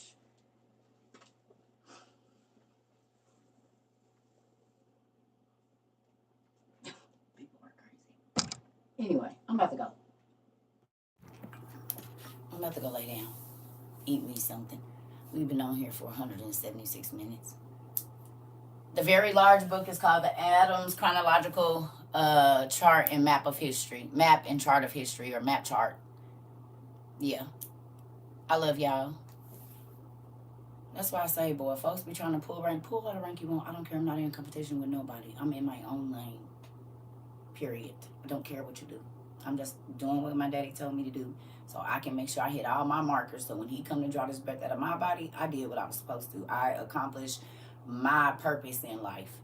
I don't care about what nobody else is doing, because when you're looking at other people's purposes and why they doing it or why they ain't, you can't be focused on yours, which means you're not hitting your markers for your purpose because you too worried about who ain't hitting theirs. I don't care if you hitting yours or not. I mean, I do, but I don't, because I need to make sure that all the assignments, no, I'm not a Hebrew Israelite, all the assignments that he want me to hit, whoever that is, whatever I'm supposed to say, whoever's supposed to get the information that he poured into me for free, I'm just trying to make sure I do that. Everything else is extra. Because ain't none of that going to matter in judgment day. Did you do what I told you to do, or didn't you? That's all that matter. Not who preached better, not who was smarter, none of that. Did you do the things that he asked you to do? Not your pastor, not your organization, him. And if you didn't, you're just like that tree that he withered that wasn't producing no fruit. Because you arguing with people about who got this and who got that ain't producing no fruit. That's not getting no souls to Christ, nothing. I'm over here trying to sow seeds and make sure I'm growing some stuff. We are not the same. I keep trying to tell y'all, what y'all be looking for and what I'm looking for in this ain't the same. I don't need no recognition. I don't care. Because it wasn't nobody around when God was teaching me all of this. I didn't have to go to school. He sat down and made me write and read, just like he did with Abraham and them. So I'm not worried about it. I didn't have to go and ask nobody to nothing. I asked questions in my journal, and you can see I wrote the time and date and when he answered them. I got my proof. I don't have to prove it to anyone. Because y'all wasn't here when I was working on it, when he made me sit down for 10 straight years and not even be able to work, to study 18 hours a day. And my kids will tell you, 18 hours a day. When they got up, I was studying. And when they went to school, I was studying. When they got home from school, I was studying. When I stopped and took them to work, hell, when I was picking them up from work, I had my books in there. They was in the bathroom with me. They was on the side of my bed. I took these books everywhere. Whatever it was that God was trying to teach me, I wanted to know. Period.